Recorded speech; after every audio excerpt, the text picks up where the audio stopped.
I don't want you to imagine it, said Marilla, offended. Oh, I can see you don't like the dresses. What is the matter with them? Aren't they neat and clean and new? Yes. Then why don't you like them? They're not pretty, said Anne reluctantly.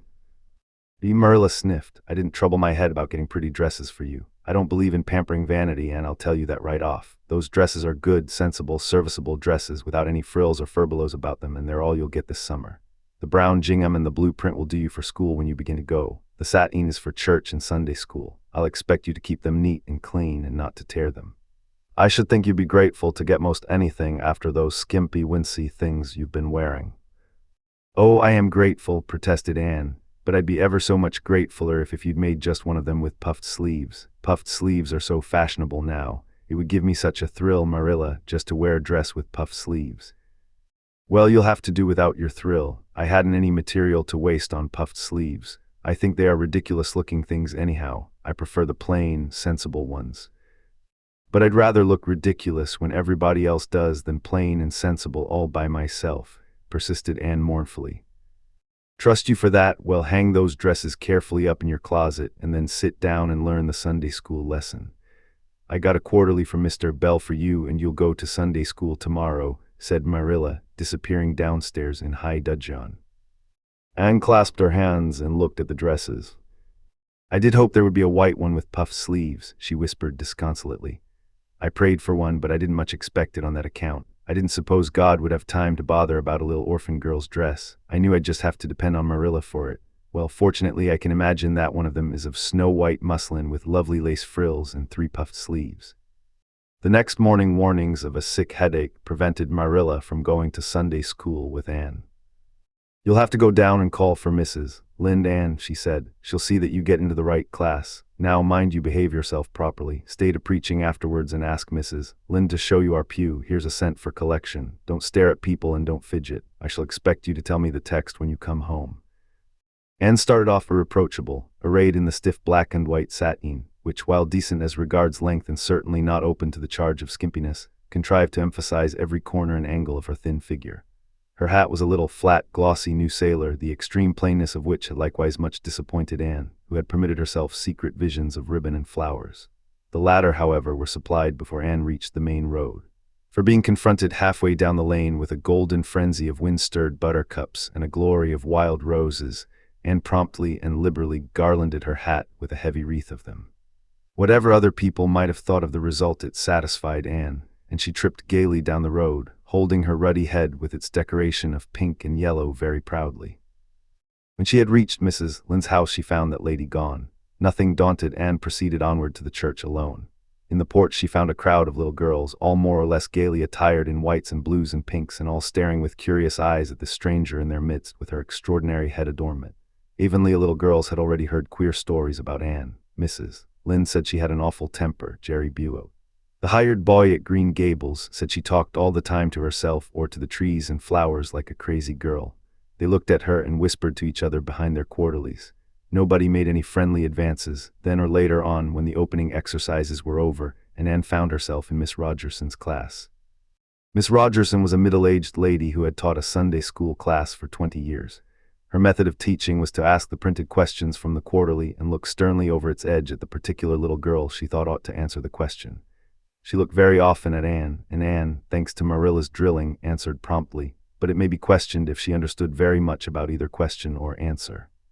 She did not think she liked Miss Rogerson, and she felt very miserable. Every other little girl in the class had puffed sleeves.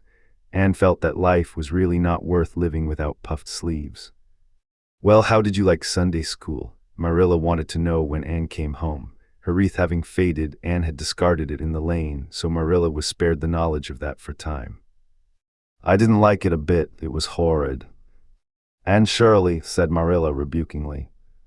Anne sat down on the rocker with a long sigh, kissed one of Bonnie's leaves, and waved her hand to a blossoming fuchsia. They might have been lonesome while I was away, she explained, and now about the Sunday school, I behaved well just as you told me. Mrs. Lynde was gone, but I went right on myself. I went into the church with a lot of other little girls, and I sat in the corner of a pew by the window while the opening exercises went on. Mr. Bell made an awfully long prayer. I would have been dreadfully tired before he got through if I hadn't been sitting by that window. But it looked right out on the lake of shining waters, so I just gazed at that and imagined all sorts of splendid things. You shouldn't have done anything of the sort. You should have listened to Mr. Bell. But he wasn't talking to me, protested Anne. He was talking to God, and he didn't seem to be very much interested in it either. I think he thought God was too far off, though. There was a long row of white birches hanging over the lake, and the sunshine fell down through them, way down deep into the water. Oh, Marilla, it was like a beautiful dream. It gave me a thrill, and I just said, "Thank you for it, God," 2 or 3 times. Not out loud, I hope, said Marilla anxiously. Oh no, just under my breath. Well, Mr. Bell did get through at last, and they told me to go into the classroom with Miss Rogerson's class. There were 9 other girls in it. They all had puffed sleeves. I tried to imagine mine were puffed too, but I couldn't. Why couldn't I? It was as easy as could be to imagine they were puffed when I was alone in the East Gable, but it was awfully hard there among the others who had really truly puffs. You shouldn't have been thinking about your sleeves in Sunday school. You should have been attending to the lesson. I hope you knew it. Oh yes, and I answered a lot of questions. Miss Rogerson asked ever so many. I don't think it was fair for her to do all the asking. There were lots I wanted to ask her, but I didn't like to because I didn't think she was a kindred spirit. Then all the other little girls recited a paraphrase. She asked me if I knew any. I told her I didn't, but I could recite "The Dog at His Master's Grave" if she liked. That's in the Third Royal Reader. It isn't a really truly religious piece of poetry, but it's so sad and melancholy that it might as well be. She said it wouldn't do, and she told me to learn the 19th paraphrase for next Sunday. I read it over in church afterwards, and it's splendid. There are 2 lines in particular that just thrill me. "Quick as the slaughtered squadrons fell in Midian's evil day." I don't know what squadrons means nor Midian either, but it sounds so tragical. I can hardly wait until next Sunday to recite it. I'll practice it all the week. After Sunday school, I asked Miss Rogerson because Mrs. Lynde was too far away to show me your pew. I sat just as still as I could, and the text was Revelations, 3rd chapter, 2nd and 3rd verses. It was a very long text. If I was a minister, I'd pick the short, snappy ones. The sermon was awfully long, too. I suppose the minister had to match it to the text. I didn't think he was a bit interesting. The trouble with him seems to be that he hasn't enough imagination. I didn't listen to him very much. I just let my thoughts run, and I thought of the most surprising things. Marilla felt helplessly that all this should be sternly reproved, but she was hampered by the undeniable fact that some of the things Anne had said, especially about the minister's sermons and Mr. Bell's prayers, were what she herself had really thought deep down in her heart for years, but had never given expression to. It almost seemed to her that those secret, unuttered, critical thoughts had suddenly taken visible and accusing shape and form in the person of this outspoken morsel of neglected humanity. Chapter Roman 12, A Solemn Vow and Promise. It was not until the next Friday that Marilla heard the story of the flower-wreathed hat. She came home from Mrs. Lynde's and called Anne to account. "Anne, Mrs. Rachel says you went to church last Sunday with your hat rigged out ridiculous with roses and buttercups. What on earth put you up to such a caper? A pretty-looking object you must have been." "Oh, I know pink and yellow aren't becoming to me," began Anne. "Becoming fiddlesticks. It was putting flowers on your hat at all, no matter what color they were, that was ridiculous. You are the most aggravating child." "I don't see why it's any more ridiculous to wear flowers on your hat than on your dress," protested Anne. "Lots of little girls there had bouquets pinned on their dresses. What's the difference?" Marilla was not to be drawn from the safe concrete into dubious paths of the abstract. "Don't answer me back like that, Anne. It was very silly of you to do such a thing. Never let me catch you at such a trick again. Mrs. Rachel says she thought she would sink through the floor when she saw you coming all rigged out like that. She couldn't get near enough to tell you to take them off till it was too late. She says people talked about it something dreadful. Of course they would think I had no better sense than to let you go decked out like that." "Oh, I'm so sorry," said Anne, tears welling in her eyes. "I never thought you'd mind. The roses and buttercups were so sweet and pretty I thought they'd look lovely on my hat. Lots of the little girls had artificial flowers on their hats. I'm afraid I'm going to be a dreadful trial to you. Maybe you'd better send me back to the asylum. That would be terrible. I don't think I could endure it. Most likely I would go into consumption. I'm so thin as it is, you see. But that would be better than being a trial to you." "Nonsense," said Marilla, vexed at herself for having made the child cry. "I don't want to send you back to the asylum, I'm sure. All I want is that you should behave like other little girls and not make yourself ridiculous. Don't cry any more. I've got some news for you. Diana Barry came home this afternoon. I'm going up to see if I can borrow a skirt pattern from Mrs. Barry, and if you like you can come with me and get acquainted with Diana." Anne rose to her feet with clasped hands, the tears still glistening on her cheeks. The dish towel she had been hemming slipped unheeded to the floor. Oh, Marilla, I'm frightened now that it has come. I'm actually frightened. What if she shouldn't like me? It would be the most tragical disappointment of my life. Now don't get into a fluster, and I do wish you wouldn't use such long words. It sounds so funny in a little girl. I guess Diana like you well enough. It's her mother you've got to reckon with. If she doesn't like you, it won't matter how much Diana does. If she has heard about your outburst to Mrs. Lind and going to church with buttercups round your hat, I don't know what she'll think of you. You must be polite and well behaved. And don't make any of your startling speeches. For pity's sake, if the child isn't actually trembling. Anne was trembling, her face was pale and tense.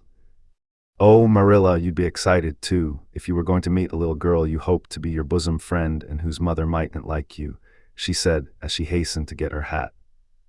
They went over to Orchard Slope by the short cut across the brook and up the Furry Hill Grove. Mrs. Barry came to the kitchen door in answer to Marilla's knock. She was a tall, black-eyed, black-haired woman with a very resolute mouth. She had the reputation of being very strict with her children. "How do you do, Marilla?" she said cordially. "Come in, and this is the little girl you have adopted, I suppose." "Yes, this is Anne Shirley," said Marilla.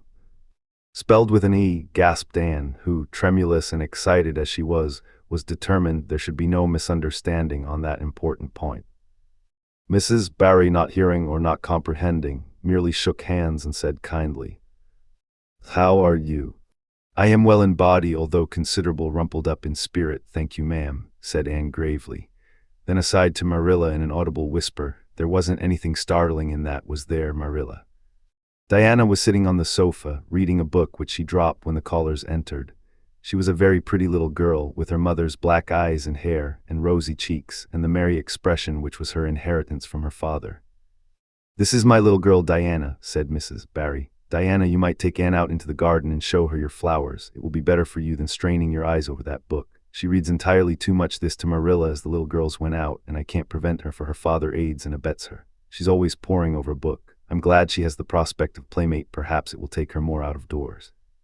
Outside in the garden, which was full of mellow sunset light streaming through the dark old firs to the west of it, stood Anne and Diana, gazing bashfully at each other over a clump of gorgeous tiger lilies. The Barry garden was a bowery wilderness of flowers which would have delighted Anne's heart at any time less fraught with destiny. It was encircled by huge old willows and tall firs, beneath which flourished flowers that loved the shade. Prim, right-angled paths neatly bordered with clamshells intersected it like moist red ribbons, and in the beds between old-fashioned flowers ran riot. There were rosy bleeding hearts and great splendid crimson peonies, white, fragrant narcissi and thorny, sweet Scotch roses, pink and blue and white columbines and lilac-tinted bouncing bets, clumps of southernwood and ribbon grass and mint, purple Adam-and-Eve daffodils and masses of sweet clover white with its delicate, fragrant, feathery sprays, scarlet lightning that shot its fiery lances over prim white musk flowers. A garden it was where sunshine lingered and bees hummed, and winds, beguiled into loitering, purred and rustled. "Oh, Diana," said Anne at last, clasping her hands and speaking almost in a whisper, "oh, do you think you can like me a little enough to be my bosom friend?" Diana laughed. Diana always laughed before she spoke. "Why, I guess so," she said frankly. "I'm awfully glad you've come to live at Green Gables. It will be jolly to have somebody to play with. There isn't any other girl who lives near enough to play with, and I've no sisters big enough." "Will you swear to be my friend forever and ever?" demanded Anne eagerly. Diana looked shocked. "Why, it's dreadfully wicked to swear," she said rebukingly. "Oh no, not my kind of swearing. There are two kinds, you know." "I never heard of but one kind," said Diana doubtfully. "There really is another. Oh, it isn't wicked at all. It just means vowing and promising solemnly." "Well, I don't mind doing that," agreed Diana, relieved. "How do you do it?" "We must join hands so," said Anne gravely. "It ought to be over running water. We'll just imagine this path is running water. I'll repeat the oath first. I solemnly swear to be faithful to my bosom friend Diana Barry, as long as the sun and moon shall endure. Now you say it and put my name in."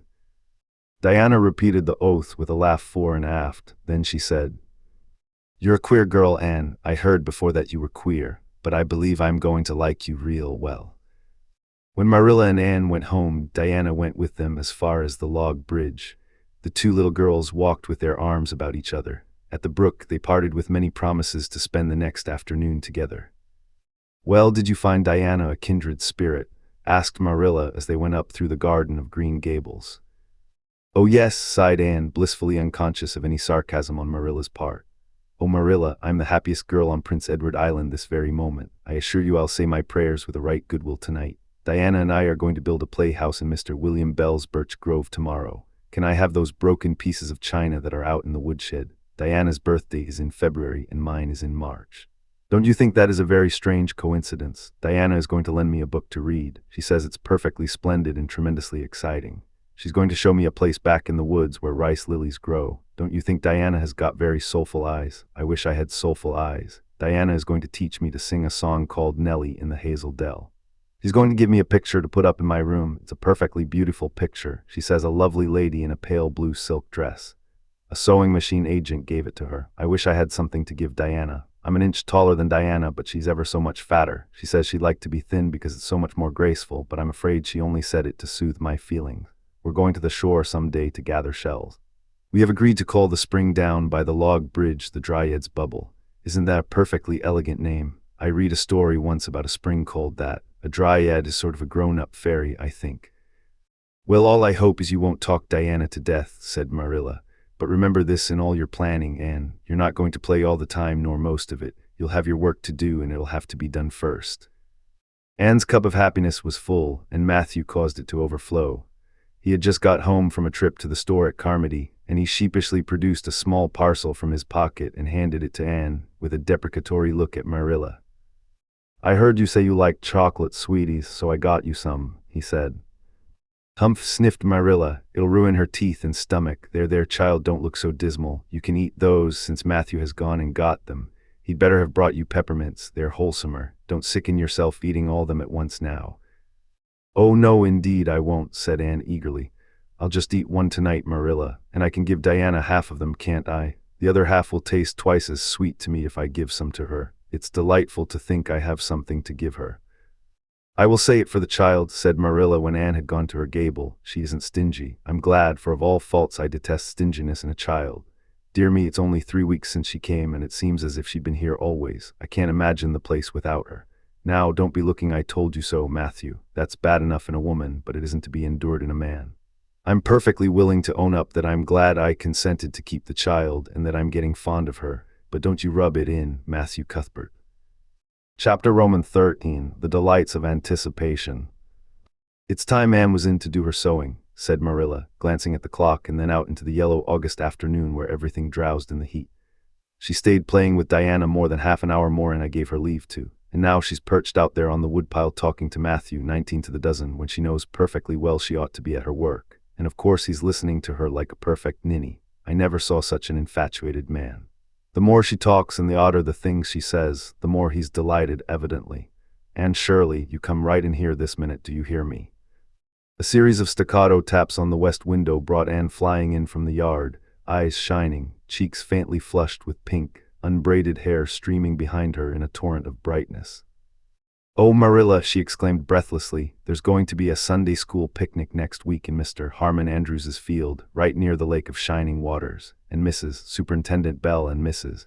Rachel Lynde are going to make ice cream, think of it, Marilla, ice cream, and oh, Marilla, can I go to it? Just look at the clock, if you please, Anne. What time did I tell you to come in? 2 o'clock, but isn't it splendid about the picnic, Marilla? Please, can I go? Oh, I've never been to a picnic. I've dreamed of picnics, but I've never. Yes, I told you to come at 2 o'clock, and it's 2:45. I'd like to know why you didn't obey me, Anne. Why, I meant to, Marilla, as much as could be, but you have no idea how fascinating Idlewild is. And then, of course, I had to tell Matthew about the picnic. Matthew is such a sympathetic listener. Please, can I go? You'll have to learn to resist the fascination of idle, whatever you call it. When I tell you to come in at a certain time, I mean that time and not half an hour later. And you needn't stop to discourse with sympathetic listeners on your way, either. As for the picnic, of course you can go. You're a Sunday school scholar, and it's not likely I'd refuse to let you go when all the other little girls are going. But faltered Anne, Diana says that everybody must take a basket of things to eat. I can't cook, as you know, Marilla, and I don't mind going to a picnic without puff sleeves so much, but I'd feel terribly humiliated if I had to go without a basket. It's been preying on my mind ever since Diana told me. Well, it needn't prey any longer. I'll bake you a basket. Oh, you dear good Marilla. Oh, you are so kind to me. Oh, I'm so much obliged to you. Getting through with her O's, Anne cast herself into Marilla's arms and rapturously kissed her sallow cheek. It was the first time in her whole life that childish lips had voluntarily touched Marilla's face. Again, that sudden sensation of startling sweetness thrilled her. She was secretly vastly pleased at Anne's impulsive caress, which was probably the reason why she said brusquely, There, never mind your kissing nonsense. I'd sooner see you doing strictly as you're told. As for cooking, I mean to begin giving you lessons in that some of these days. But you're so feather-brained, Anne. I've been waiting to see if you'd sober down a little and learn to be steady before I begin. You've got to keep your wits about you in cooking and not stop in the middle of things to let your thoughts rove all over creation. Now, get out your patchwork and have your square done before tea time. I do not like patchwork, said Anne dolefully, hunting out her work basket and sitting down before a little heap of red and white diamonds with a sigh. I think some kinds of sewing would be nice, but there's no scope for imagination in patchwork. It's just one little seam after another, and you never seem to be getting anywhere. But of course I'd rather be Anne of Green Gables sewing patchwork than Anne of any other place with nothing to do but play. I wish time went as quick sewing patches as it does when I'm playing with Diana, though.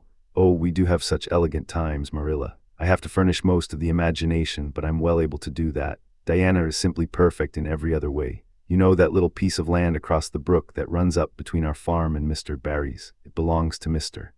William Bell, and right in the corner there's a little ring of white birch trees, the most romantic spot, Marilla. Diana and I have our playhouse there. We call it Idlewild. Isn't that a poetical name? I assure you it took me some time to think it out. I stayed awake nearly a whole night before I invented it. Then just as I was dropping off to sleep, it came like an inspiration. Diana was enraptured when she heard it. We have got our house fixed up elegantly.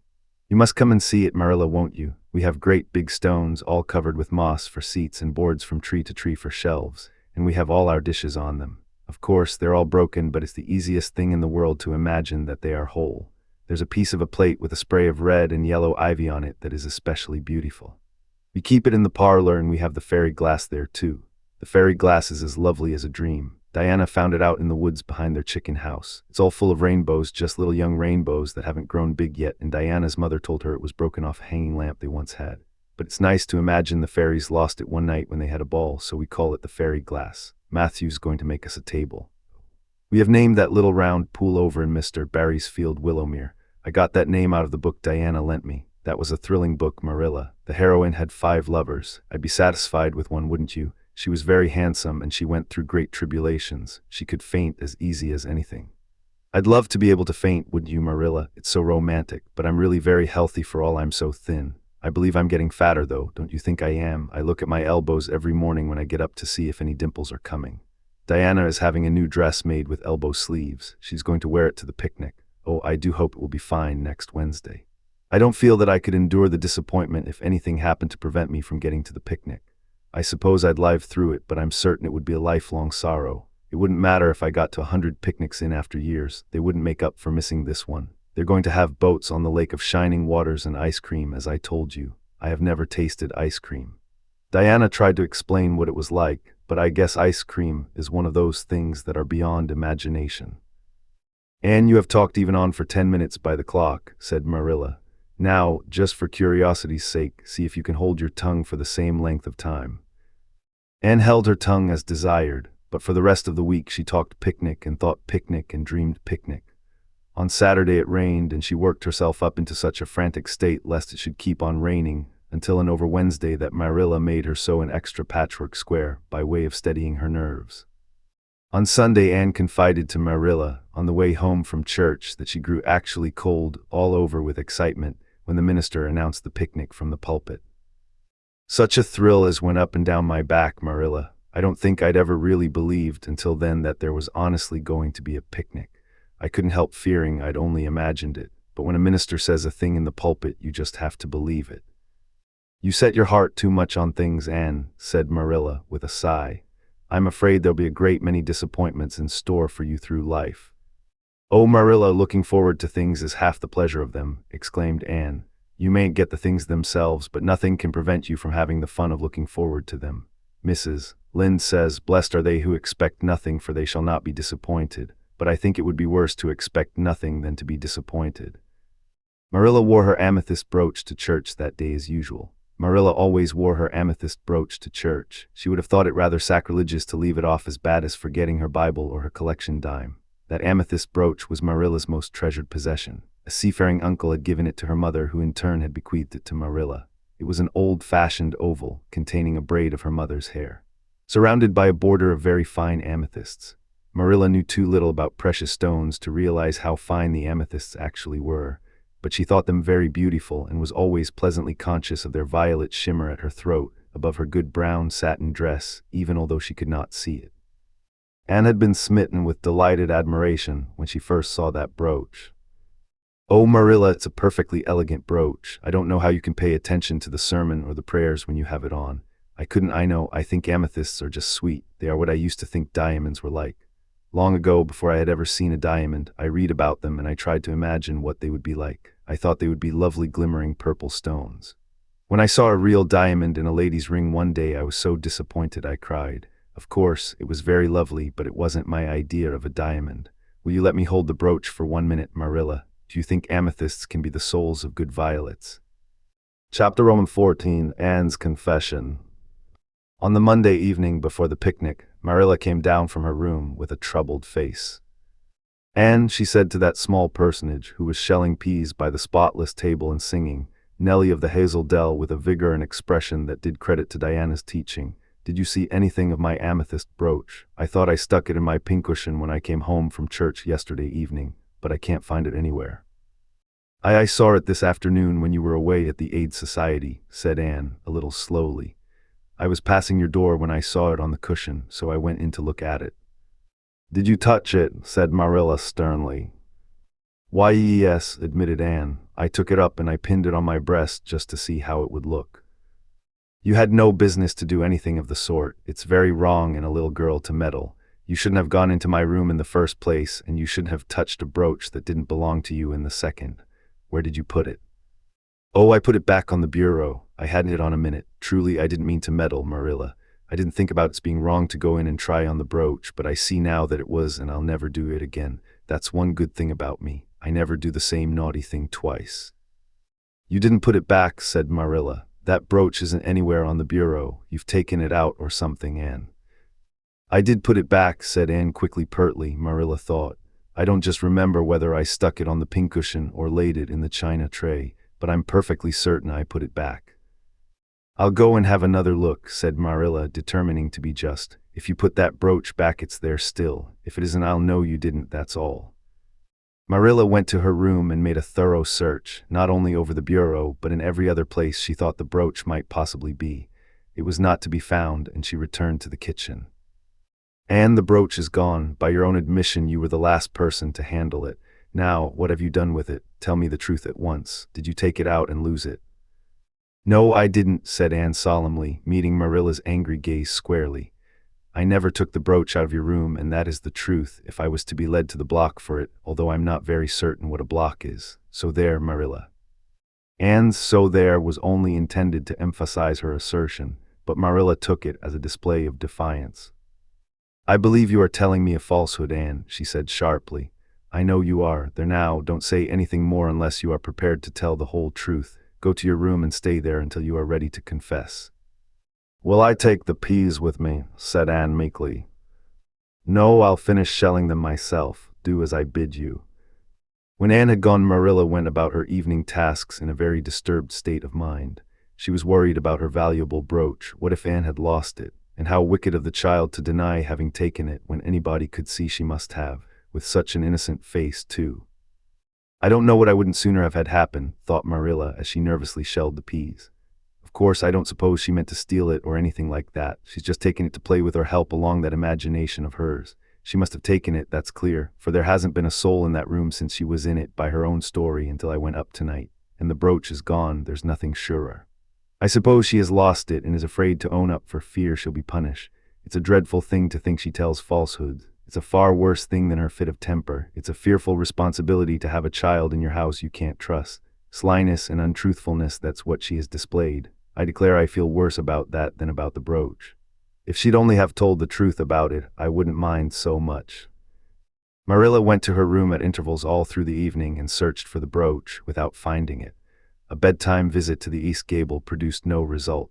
Anne persisted in denying that she knew anything about the brooch, but Marilla was only the more firmly convinced that she did. She told Matthew the story the next morning. Matthew was confounded and puzzled. He could not so quickly lose faith in Anne, but he had to admit that circumstances were against her. "You're sure it hasn't fell down behind the bureau?" was the only suggestion he could offer. "I've moved the bureau and I've taken out the drawers and I've looked in every crack and cranny," was Marilla's positive answer. "The brooch is gone and that child has taken it and lied about it. That's the plain, ugly truth, Matthew Cuthbert, and we might as well look it in the face." "Well now, what are you going to do about it?" Matthew asked forlornly, feeling secretly thankful that Marilla and not he had to deal with the situation. He felt no desire to put his oar in this time. "She'll stay in her room until she confesses," said Marilla grimly, remembering the success of this method in the former case. "Then we'll see. Perhaps we'll be able to find the brooch if she'll only tell where she took it, but in any case she'll have to be severely punished, Matthew." "Well now, you'll have to punish her," said Matthew, reaching for his hat. "I've nothing to do with it, remember, you warned me off yourself." Marilla felt deserted by everyone. She could not even go to Mrs. Lynde for advice. She went up to the east gable with a very serious face and left it with a face more serious still, and steadfastly refused to confess. She persisted in asserting that she had not taken the brooch. The child had evidently been crying, and Marilla felt a pang of pity which she sternly repressed. By night she was, as she expressed it, beat out. "You'll stay in this room until you confess, Anne. You can make up your mind to that," she said firmly. "But the picnic is tomorrow, Marilla," cried Anne. "You won't keep me from going to that, will you? You'll just let me out for the afternoon, won't you? Then I'll stay here as long as you like afterwards cheerfully, but I must go to the picnic." "You'll not go to picnics nor anywhere else until you've confessed, Anne." "Oh, Marilla," gasped Anne. But Marilla had gone out and shut the door. Wednesday morning dawned as bright and fair as if expressly made to order for the picnic. Birds sang around Green Gables. The Madonna lilies in the garden sent out whiffs of perfume that entered in on viewless winds at every door and window, and wandered through halls and rooms like spirits of benediction. The birches in the hollow waved joyful hands as if watching for Anne's usual morning greeting from the east gable, but Anne was not at her window. When Marilla took her breakfast up to her, she found the child sitting primly on her bed, pale and resolute, with tight-shut lips and gleaming eyes. "Marilla, I'm ready to confess." Ah, Marilla laid down her tray. Once again her method had succeeded, but her success was very bitter to her. "Let me hear what you have to say then, Anne." "I took the amethyst brooch," said Anne, as if repeating a lesson she had learned. "I took it just as you said. I didn't mean to take it when I went in, but it did look so beautiful, Marilla, when I pinned it on my breast that I was overcome by an irresistible temptation. I imagined how perfectly thrilling it would be to take it to Idlewild and play I was the Lady Cordelia Fitzgerald. It would be so much easier to imagine I was the Lady Cordelia if I had a real amethyst brooch on. Diana and I make necklaces of roseberries, but what are roseberries compared to amethysts? So I took the brooch. I thought I could put it back before you came home. I went all the way around by the road to lengthen out the time. When I was going over the bridge across the lake of shining waters, I took the brooch off to have another look at it. Oh, how it did shine in the sunlight. And then, when I was leaning over the bridge, it just slipped through my fingers so and went down, down, down, all purply sparkling, and sank forevermore beneath the lake of shining waters. And that's the best I can do at confessing, Marilla." Marilla felt hot anger surge up into her heart again. This child had taken and lost her treasured amethyst brooch, and now sat there calmly reciting the details thereof, without the least apparent compunction or repentance. "Anne, this is terrible," she said, trying to speak calmly. "You are the very wickedest girl I ever heard of." "Yes, I suppose I am," agreed Anne tranquilly, "and I know I'll have to be punished. It'll be your duty to punish me, Marilla. Won't you please get it over right off, because I'd like to go to the picnic with nothing on my mind." "Picnic indeed. You'll go to no picnic today, Anne Shirley. That shall be your punishment, and it isn't half severe enough either for what you've done."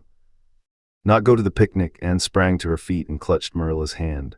"But you promised me I might. Oh, Marilla, I must go to the picnic. That was why I confessed. Punish me any way you like but that. Oh, Marilla, please, please let me go to the picnic. Think of the ice cream. For anything you know, I may never have a chance to taste ice cream again." Marilla disengaged Anne's clinging hands stonily. "You needn't plead, Anne. You are not going to the picnic, and that's final. No, not a word." Anne realized that Marilla was not to be moved. She clasped her hands together, gave a piercing shriek, and then flung herself face downward on the bed, crying and writhing in an utter abandonment of disappointment and despair. "For the land's sake," gasped Marilla, hastening from the room, "I believe the child is crazy. No child in her senses would behave as she does. If she isn't, she's utterly bad. Oh dear, I'm afraid Rachel was right from the first, but I put my hand to the plow and I won't look back. That was a dismal morning. Marilla worked fiercely and scrubbed the porch floor and the dairy shelves when she could find nothing else to do. Neither the shelves nor the porch needed it, but Marilla did. Then she went out and raked the yard.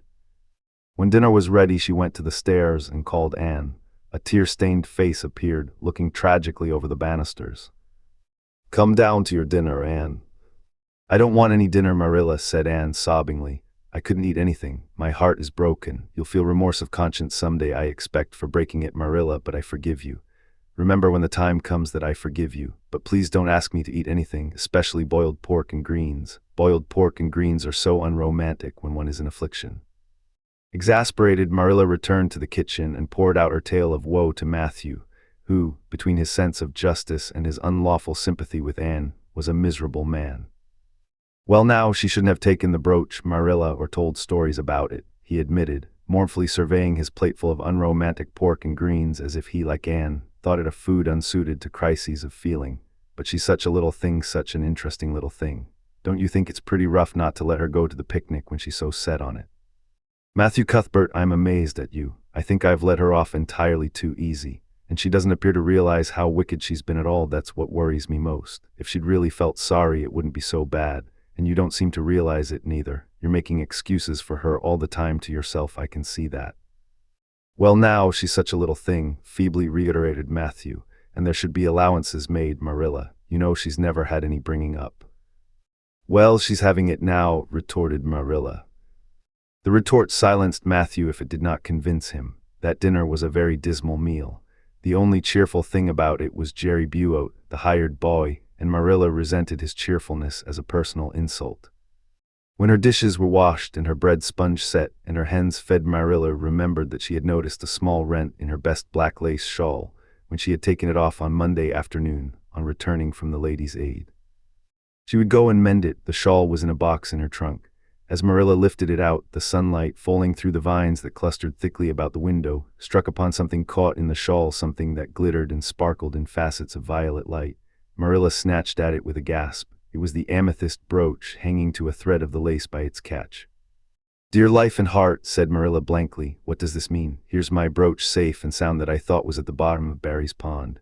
Whatever did that girl mean by saying she took it and lost it? I declare I believe Green Gables is bewitched. I remember now that when I took off my shawl Monday afternoon, I laid it on the bureau for a minute. I suppose the brooch got caught in it somehow. Well." Marilla betook herself to the east gable, brooch in hand. Anne had cried herself out and was sitting dejectedly by the window. "Anne Shirley," said Marilla solemnly, "I've just found my brooch hanging to my black lace shawl. Now I want to know what that rigmarole you told me this morning meant." "Why, you said you'd keep me here until I confessed," returned Anne wearily, "and so I decided to confess because I was bound to get to the picnic. I thought out a confession last night after I went to bed and made it as interesting as I could, and I said it over and over so that I wouldn't forget it, but you wouldn't let me go to the picnic after all, so all my trouble was wasted." Marilla had to laugh in spite of herself, but her conscience pricked her. "Anne, you do beat all, but I was wrong, I see that now. I shouldn't have doubted your word when I'd never known you to tell a story. Of course, it wasn't right for you to confess to a thing you hadn't done. It was very wrong to do so. But I drove you to it, so if you'll forgive me, Anne, I'll forgive you and we'll start square again. And now get yourself ready for the picnic." Anne flew up like a rocket. "Oh, Marilla, isn't it too late?" "No, it's only 2 o'clock. They won't be more than well gathered yet, and it'll be an hour before they have tea. Wash your face and comb your hair and put on your gingham. I'll fill a basket for you. There's plenty of stuff baked in the house, and I'll get Jerry to hitch up the sorrel and drive you down to the picnic ground." "Oh, Marilla," exclaimed Anne, flying to the washstand. 5 minutes ago I was so miserable I was wishing I'd never been born, and now I wouldn't change places with an angel." That night, a thoroughly happy, completely tired out Anne returned to Green Gables in a state of beatification impossible to describe. "Oh, Marilla, I've had a perfectly scrumptious time." Scrumptious is a new word I learned today. I heard Mary Alice Bell use it. Isn't it very expressive? Everything was lovely. We had a splendid tea, and then Mr. Harmon Andrews took us all for a row on the lake of shining waters, 6 of us at a time, and Jane Andrews nearly fell overboard. She was leaning out to pick water lilies, and if Mr. Andrews hadn't caught her by her sash just in the nick of time. She'd fallen in and probably been drowned. I wish it had been me. It would have been such a romantic experience to have been nearly drowned. It would be such a thrilling tale to tell. And we had the ice cream. Words fail me to describe that ice cream. Marilla, I assure you it was sublime. That evening, Marilla told the whole story to Matthew over her stocking basket. I'm willing to own up that I made a mistake, she concluded candidly, but I've learned a lesson. I have to laugh when I think of Anne's confession, although I suppose I shouldn't, for it really was a falsehood. But it doesn't seem as bad as the other would have been somehow, and anyhow I'm responsible for it. That child is hard to understand in some respects, but I believe she'll turn out all right yet. And there's one thing certain, no house will ever be dull that she's in. Chapter 15, A Tempest in the School Teapot. What a splendid day, said Anne, drawing a long breath. Isn't it good just to be alive on a day like this? I pity the people who aren't born yet for missing it. They may have good days, of course, but they can never have this one. And it's splendider still to have such a lovely way to go to school by, isn't it?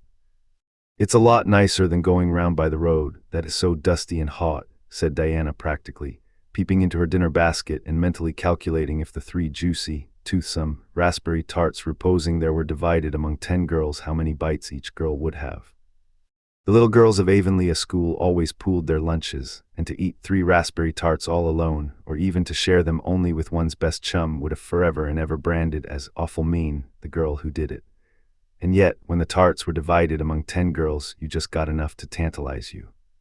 The way Anne and Diana went to school was a pretty one. Anne thought those walks to and from school with Diana couldn't be improved upon even by imagination. Going around by the main road would have been so unromantic, but to go by Lover's Lane and Willowmere and Violet Vale and the Birch Path was romantic, if ever anything was. Lover's Lane opened out below the orchard at Green Gables and stretched far up into the woods to the end of the Cuthbert farm. It was the way by which the cows were taken to the back pasture and the wood hauled home in winter. Anne had named it Lover's Lane before she had been a month at Green Gables. Not that lovers ever really walk there, she explained to Marilla, but Diana and I are reading a perfectly magnificent book and there's a Lover's Lane in it, so we want to have one too. And it's a very pretty name, don't you think? So romantic. We can't imagine the lovers into it, you know. I like that lane because you can think out loud there without people calling you crazy. Anne, starting out alone in the morning, went down Lover's Lane as far as the brook.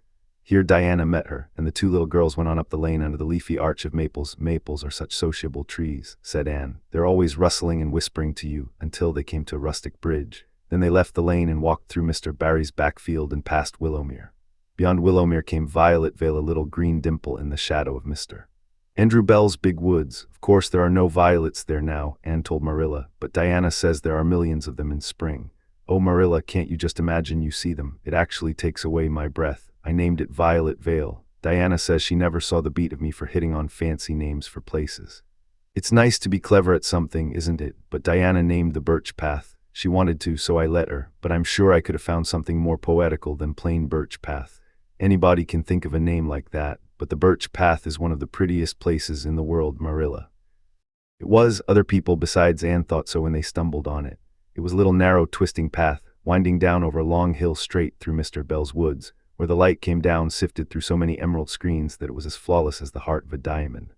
It was fringed in all its length with slim young birches, white-stemmed and lissom-boughed. Ferns and starflowers and wild lilies of the valley and scarlet tufts of pigeonberries grew thickly along it.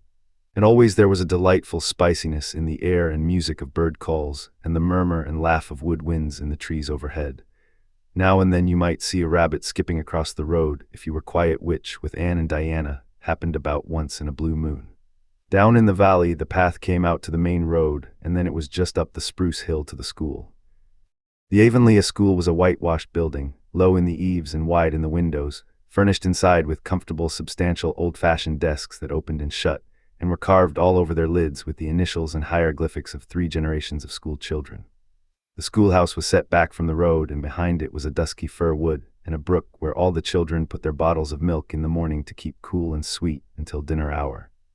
Marilla had seen Anne start off to school on the first day of September with many secret misgivings. Anne was such an odd girl. How would she get on with the other children, and how on earth would she ever manage to hold her tongue during school hours? Things went better than Marilla feared, however. Anne came home that evening in high spirits. "I think I'm going to like school here," she announced. "I don't think much of the master, though. He's all the time curling his mustache and making eyes at Prissy Andrews. Prissy is grown up, you know. She's 16 and she's studying for the entrance examination into Queen's Academy at Charlottetown next year. Tilly Boulter says the master is dead gone on her. She's got a beautiful complexion and curly brown hair, and she does it up so elegantly. She sits in the long seat at the back, and he sits there too, most of the time to explain her lessons, he says.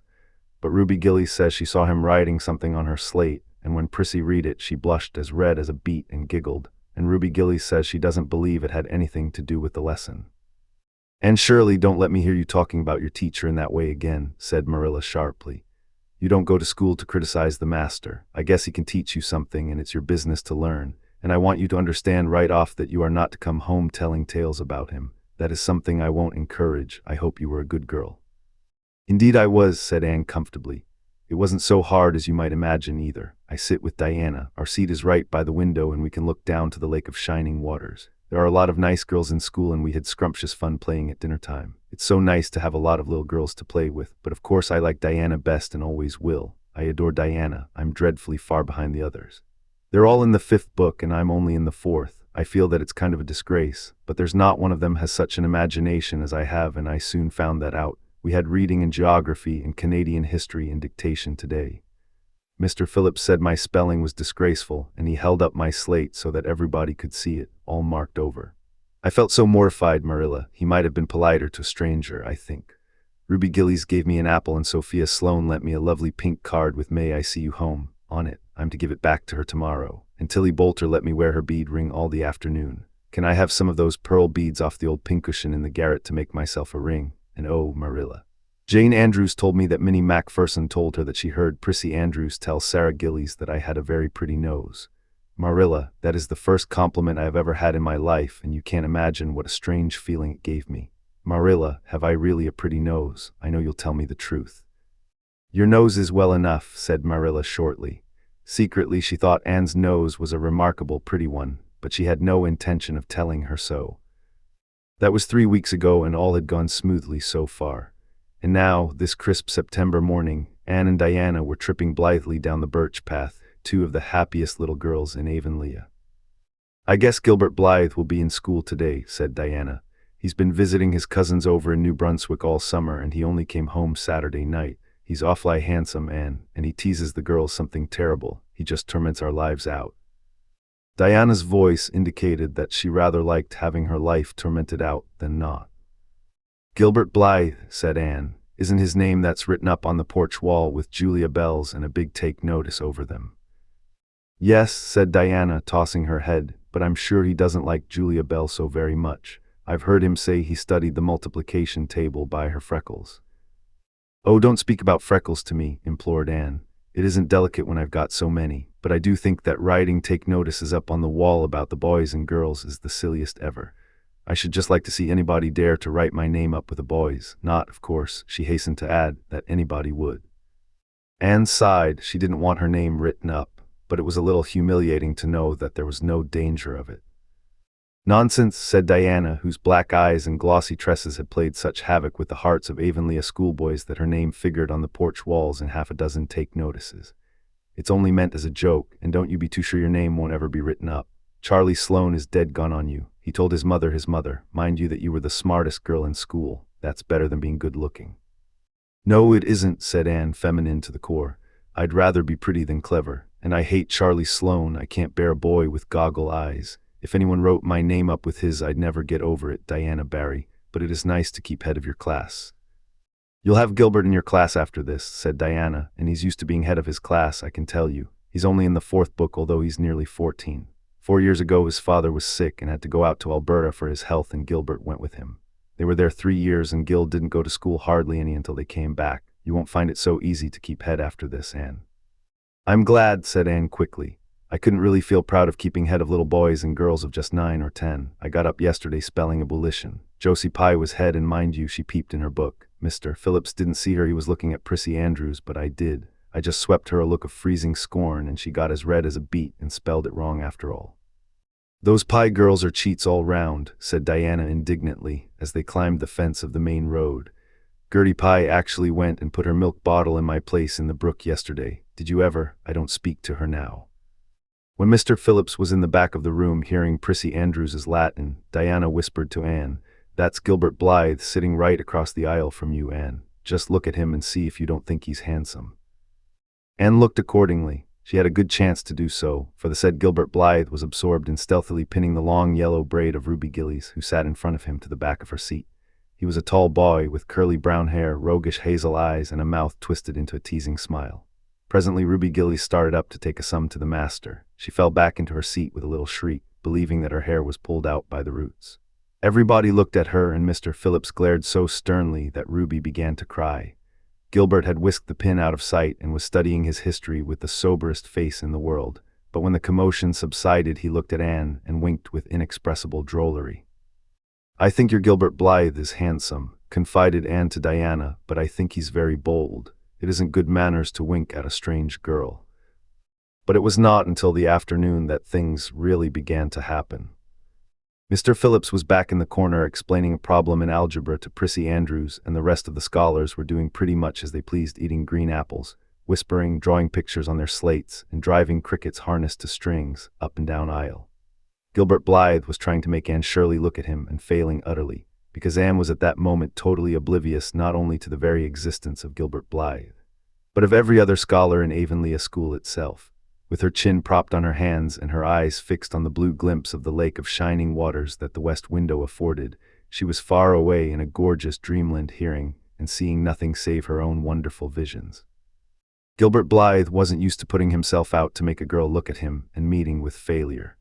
She should look at him, that red-haired Shirley girl with the little pointed chin and the big eyes that weren't like the eyes of any other girl in Avonlea School.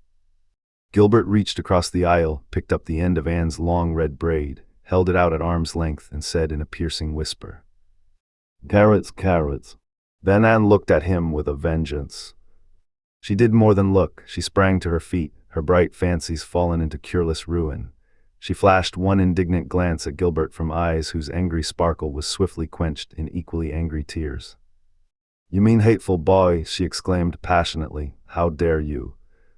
And then thwack, Anne had brought her slate down on Gilbert's head and cracked its slate not head clear across. Avonlea School always enjoyed a scene. This was an especially enjoyable one. Everybody said "oh" in horrified delight. Diana gasped. Ruby Gillies, who was inclined to be hysterical, began to cry. Tommy Sloane let his team of crickets escape him altogether while he stared open-mouthed at the tableau. Mr. Phillips stalked down the aisle and laid his hand heavily on Anne's shoulder. "Anne Shirley, what does this mean?" he said angrily. Anne returned no answer. It was asking too much of flesh and blood to expect her to tell before the whole school that she had been called carrots. Gilbert it was who spoke up stoutly. "It was my fault, Mr. Phillips," I teased her. Mr. Phillips paid no heed to Gilbert. "I am sorry to see a pupil of mine displaying such a temper and such a vindictive spirit," he said in a solemn tone, as if the mere fact of being a pupil of his ought to root out all evil passions from the hearts of small imperfect mortals. "Anne, go and stand on the platform in front of the blackboard for the rest of the afternoon."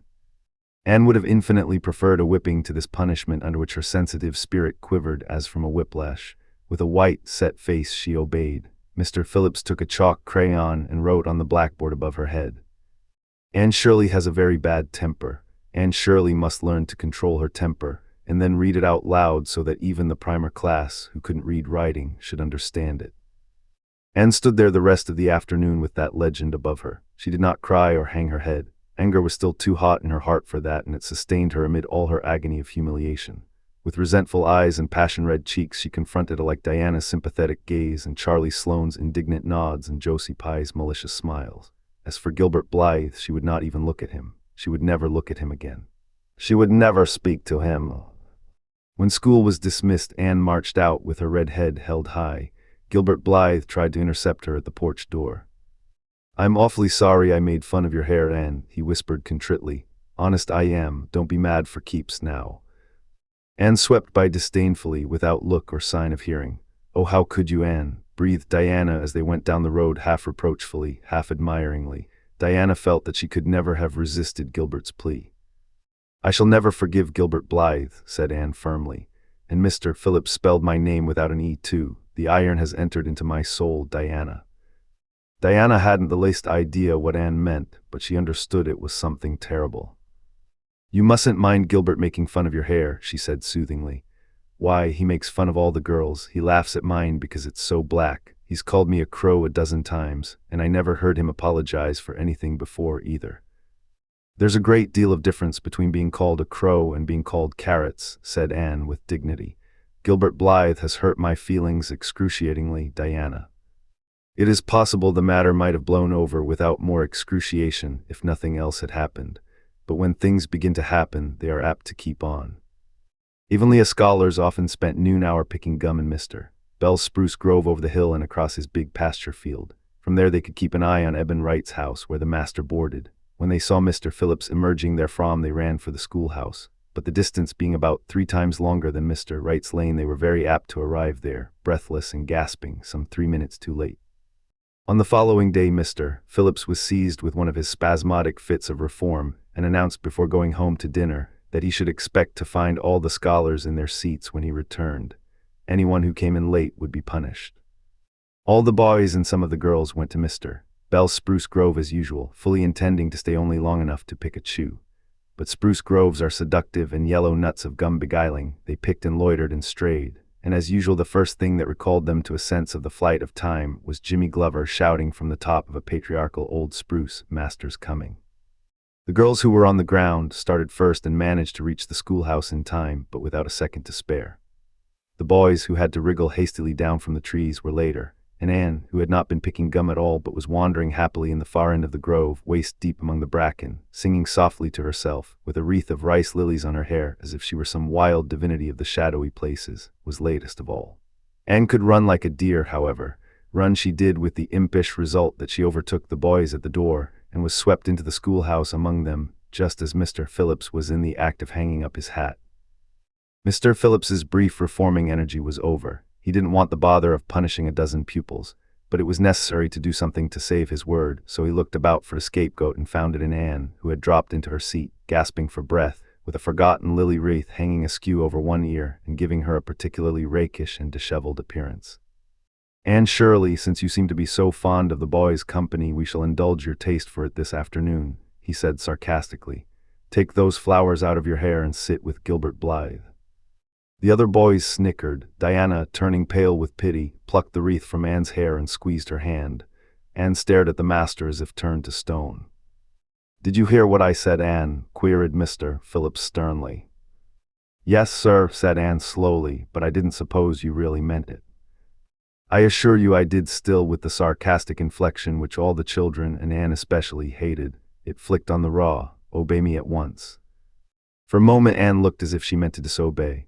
Then, realizing that there was no help for it, she rose haughtily, stepped across the aisle, sat down beside Gilbert Blythe, and buried her face in her arms on the desk. Ruby Gillies, who got a glimpse of it as it went down, told the others going home from school that she'd actually never seen anything like it. It was so white, with awful little red spots in it. To Anne, this was as the end of all things. It was bad enough to be singled out for punishment from among a dozen equally guilty ones. It was worse still to be sent to sit with a boy, but that boy should be Gilbert Blythe was heaping insult on injury to a degree utterly unbearable. Anne felt that she could not bear it, and it would be of no use to try, her whole being seethed with shame and anger and humiliation.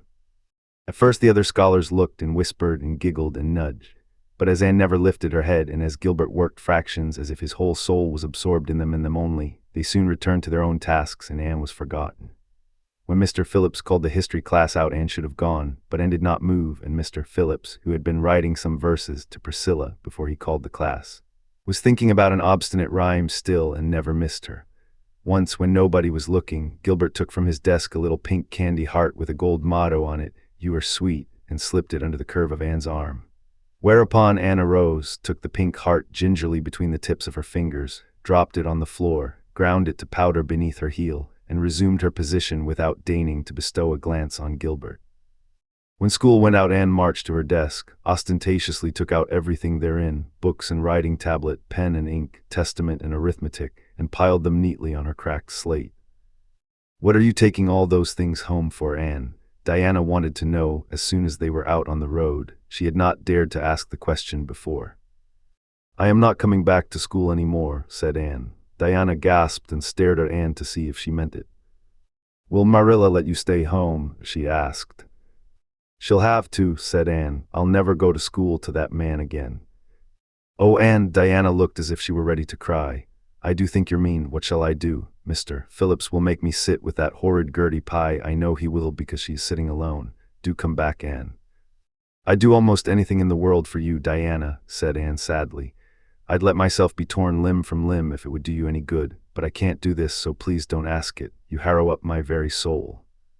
Just think of all the fun you will miss, mourned Diana. We are going to build the loveliest new house down by the brook, and we'll be playing ball next week, and you've never played ball, Anne. It's tremendously exciting.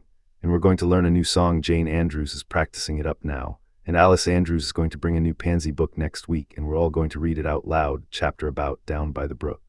And you know you are so fond of reading out loud, Anne. Nothing moved Anne in the least. Her mind was made up. She would not go to school to Mr. Phillips again. She told Marilla so when she got home. Nonsense, said Marilla.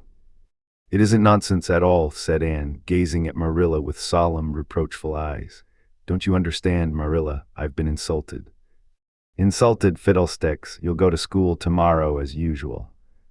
Oh no, Anne shook her head gently. I'm not going back, Marilla. I'll learn my lessons at home, and I'll be as good as I can be and hold my tongue all the time if it's possible at all. But I will not go back to school, I assure you. Marilla saw something remarkably like unyielding stubbornness looking out of Anne's small face. She understood that she would have trouble in overcoming it, but she resolved wisely to say nothing more just then. I'll run down and see Rachel about it this evening, she thought. There's no use reasoning with Anne now. She's too worked up, and I've an idea she can be awful stubborn if she takes the notion. Far as I can make out from her story, Mr. Phillips has been carrying matters with a rather high hand, but it would never do to say so to her. I'll just talk it over with Rachel. She sent 10 children to school, and she ought to know something about it. She'll have heard the whole story, too. By this time, Marilla found Mrs. Lynde knitting quilts as industriously and cheerfully as usual. I suppose you know what I've come about, she said, a little shamefacedly. Mrs. Rachel nodded. About Anne's fuss in school, I reckon, she said. Tilly Boulter was in on her way home from school and told me about it. I don't know what to do with her, said Marilla. She declares she won't go back to school. I never saw a child so worked up. I've been expecting trouble ever since she started to school. I knew things were going too smooth to last. She's so high-strung. What would you advise, Rachel? Well, since you've asked my advice, Marilla, said Mrs. Lynde amiably. Mrs. Lynde dearly loved to be asked for advice. I'd just humor her a little at first, that's what I'd do. It's my belief that Mr. Phillips was in the wrong. Of course, it doesn't do to say so to the children, you know. And of course he did right to punish her yesterday for giving way to temper, but today it was different. The others who were late should have been punished as well as Anne, that's what. And I don't believe in making the girls sit with the boys for punishment. It isn't modest. Tilly Boulter was real indignant. She took Anne's part right through and said all the scholars did too. Anne seems real popular among them somehow. I never thought she'd take with them so well. Then you really think I'd better let her stay home, said Marilla in amazement. Yes, that is, I wouldn't say school to her again until she said it herself. Depend upon it, Marilla, she'll cool off in a week or so and be ready enough to go back of her own accord. That's what, while if you were to make her go back right off, dear knows what freak or tantrum she'd take next and make more trouble than ever. The less fuss made the better, in my opinion. She won't miss much by not going to school as far as that goes, Mr. Phillips isn't any good at all as a teacher. The order he keeps is scandalous, that's what, and he neglects the young fry and puts all his time on those big scholars he's getting ready for Queen's. He'd never have got the school for another year if his uncle hadn't been a trustee the trustee, for he just leads the other two around by the nose, that's what. I declare I don't know what education in this island is coming to. Mrs. Rachel shook her head, as much as to say if she were only at the head of the educational system of the province things would be much better managed. Marilla took Mrs. Rachel's advice, and not another word was said to Anne about going back to school. She learned her lessons at home, did her chores, and played with Diana in the chilly purple autumn twilights. But when she met Gilbert Blythe on the road or encountered him in Sunday school, she passed him by with an icy contempt that was no whit thawed by his evident desire to appease her. Even Diana's efforts as a peacemaker were of no avail. Anne had evidently made up her mind to hate Gilbert Blythe to the end of life. As much as she hated Gilbert, however, did she love Diana with all the love of her passionate little heart, equally intense in its likes and dislikes. One evening Marilla, coming in from the orchard with a basket of apples, found Anne sitting along by the east window in the twilight, crying bitterly. "Whatever's the matter now, Anne?" she asked. "It's about Diana," sobbed Anne luxuriously. I love Diana so, Marilla, I cannot ever live without her. But I know very well when we grow up that Diana will get married and go away and leave me. And oh, what shall I do? I hate her husband, I just hate him furiously. I've been imagining it all out, the wedding and everything, Diana dressed in snowy garments with a veil and looking as beautiful and regal as a queen, and me the bridesmaid with a lovely dress too. And puffed sleeves, but with a breaking heart hid beneath my smiling face. And then bidding Diana goodbye, here Anne broke down entirely and wept with increasing bitterness. Marilla turned quickly away to hide her twitching face, but it was no use. She collapsed on the nearest chair and burst into such a hearty and unusual peal of laughter that Matthew, crossing the yard outside, halted in amazement. When had he heard Marilla laugh like that before? "Well, Anne Shirley," said Marilla as soon as she could speak, "if you must borrow trouble, for pity's sake borrow it handier home. I should think you had an imagination, sure enough." Chapter 16. Diana is invited to tea with tragic results. October was a beautiful month at Green Gables, when the birches in the hollow turned as golden as sunshine, and the maples behind the orchard were royal crimson, and the wild cherry trees along the lane put on the loveliest shades of dark red and bronzy green, while the fields sunned themselves in aftermaths. Anne reveled in the world of color about her. "Oh, Marilla," she exclaimed one Saturday morning, coming dancing in with her arms full of gorgeous boughs, "I'm so glad I live in a world where there are Octobers. It would be terrible if we just skipped from September to November, wouldn't it? Look at these maple branches. Don't they give you a thrill, several thrills? I'm going to decorate my room with them." "Messy things," said Marilla, whose aesthetic sense was not noticeably developed. "You clutter up your room entirely too much with out-of-door stuff, Anne. Bedrooms were made to sleep in." "Oh, and dream in too, Marilla. And you know one can dream so much better in a room where there are pretty things. I'm going to put these boughs in the old blue jug and set them on my table. Mind you don't drop leaves all over the stairs then. I'm going on a meeting of the Aid Society at Carmody this afternoon, Anne, and I won't likely be home before dark. You'll have to get Matthew and Jerry their supper, so mind you don't forget to put the tea to draw until you sit down at the table as you did last time." "It was dreadful of me to forget," said Anne apologetically, "but that was the afternoon I was trying to think of a name for Violet Vale and it crowded other things out. Matthew was so good, he never scolded a bit. He put the tea down himself and said we could wait a while as well as not. And I told him a lovely fairy story while we were waiting, so he didn't find the time long at all. It was a beautiful fairy story, Marilla. I forgot the end of it. So I made up an end for it myself, and Matthew said he couldn't tell where the join came in." "Matthew would think it all right, Anne, if you took a notion to get up and have dinner in the middle of the night, but you keep your wits about you this time. And I don't really know if I'm doing right. It may make you more addlepated than ever, but you can ask Diana to come over and spend the afternoon with you and have tea here." "Oh, Marilla," Anne clasped her hands, "how perfectly lovely. You are able to imagine things after all, or else you'd never have understood how I've longed for that very thing. It will seem so nice and grown-uppish. No fear of my forgetting to put the tea to draw when I have company. Oh, Marilla, can I use the rosebud spray tea set?" "No, indeed, the rosebud tea set. Well, what next? You know I never use that except for the minister or the aides. You'll put down the old brown tea set, but you can open the little yellow crock of cherry preserves. It's time it was being used anyhow. I believe it's beginning to work, and you can cut some fruit cake and have some of the cookies and snaps."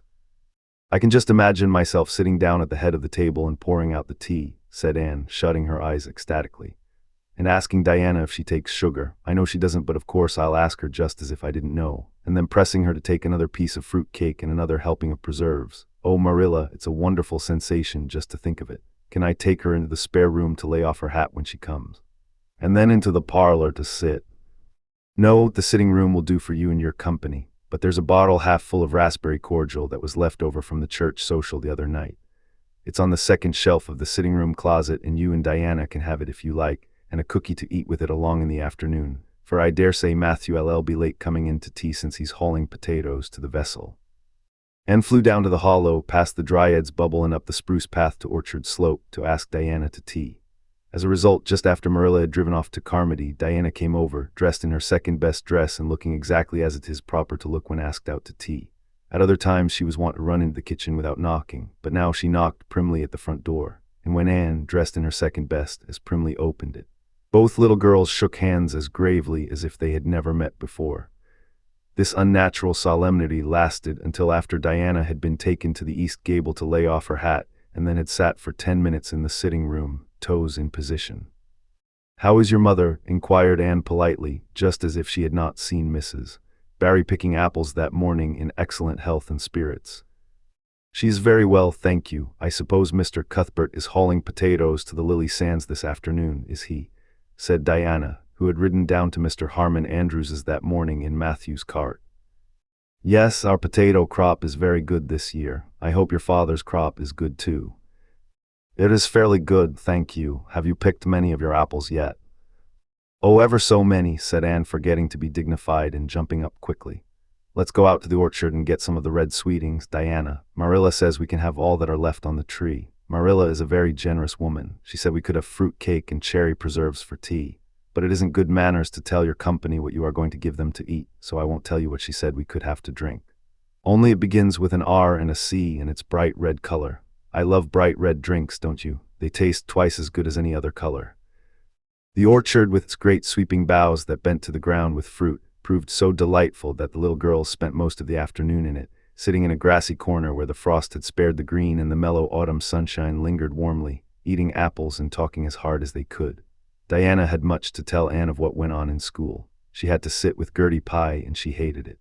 Gertie squeaked her pencil all the time, and it just made her Diana's blood run cold. Ruby Gillies had charmed all her warts away, true's you live, with a magic pebble that old Mary Joe from the creek gave her.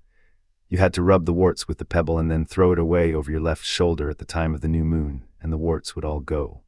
Charlie Sloane's name was written up with M. White's on the porch wall, and M. White was awful mad about it. Sam Bolter had sassed Mr. Phillips in class, and Mr. Phillips whipped him, and Sam's father came down to the school and dared Mr. Phillips to lay a hand on one of his children again. And Mattie Andrews had a new red hood and a blue crossover with tassels on it, and the airs she put on about it were perfectly sickening. And Lizzie Wright didn't speak to Mamie Wilson because Mamie Wilson's grown-up sister had cut out Lizzie Wright's grown-up sister with her bow, and everybody missed Anne so and wished she's come to school again, and Gilbert Blythe. But Anne didn't want to hear about Gilbert Blythe. She jumped up hurriedly and said suppose they go in and have some raspberry cordial. Anne looked on the second shelf of the room pantry, but there was no bottle of raspberry cordial there. Search revealed it away back on the top shelf. Anne put it on a tray and set it on the table with a tumbler. "Now, please help yourself, Diana," she said politely. "I don't believe I'll have any just now. I don't feel as if I wanted any after all those apples." Diana poured herself out a tumblerful, looked at its bright red hue admiringly, and then sipped it daintily. "That's awfully nice raspberry cordial, Anne," she said. "I didn't know raspberry cordial was so nice." "I'm real glad you like it. Take as much as you want. I'm going to run out and stir the fire up. There are so many responsibilities on a person's mind when they're keeping house, isn't there?" When Anne came back from the kitchen, Diana was drinking her second glassful of cordial, and being entreated thereto by Anne, she offered no particular objection to the drinking of a third. The tumblerfuls were generous ones, and the raspberry cordial was certainly very nice. "The nicest I ever drank," said Diana. "It's ever so much nicer than Mrs. Lynde's, although she brags of her so much, it doesn't taste a bit like hers." "I should think Marilla's raspberry cordial would probably be much nicer than Mrs. Lynde's," said Anne loyally. "Marilla is a famous cook. She's trying to teach me to cook, but I assure you, Diana, it is uphill work. There's so little scope for imagination in cookery. You just have to go by rules. The last time I made a cake, I forgot to put the flour in. I was thinking the loveliest story about you and me, Diana. I thought you were desperately ill with smallpox and everybody deserted you, but I went boldly to your bedside and nursed you back to life. And then I took the smallpox and died, and I was buried under those poplar trees in the graveyard, and you planted a rose bush by my grave and watered it with your tears, and you never forgot the friend of your youth who sacrificed her life for you. Oh, it was such a pathetic tale, Diana.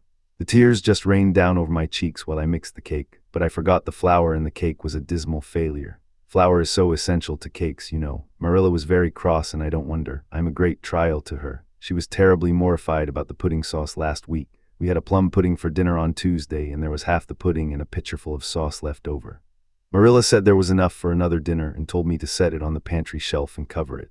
I meant to cover it just as much as could be, Diana, but when I carried it and I was imagining I was a nun. Of course, I'm a Protestant, but I imagined I was a Catholic taking the veil to bury a broken heart in cloistered seclusion, and I forgot all about covering the pudding sauce. I thought of it next morning and ran to the pantry.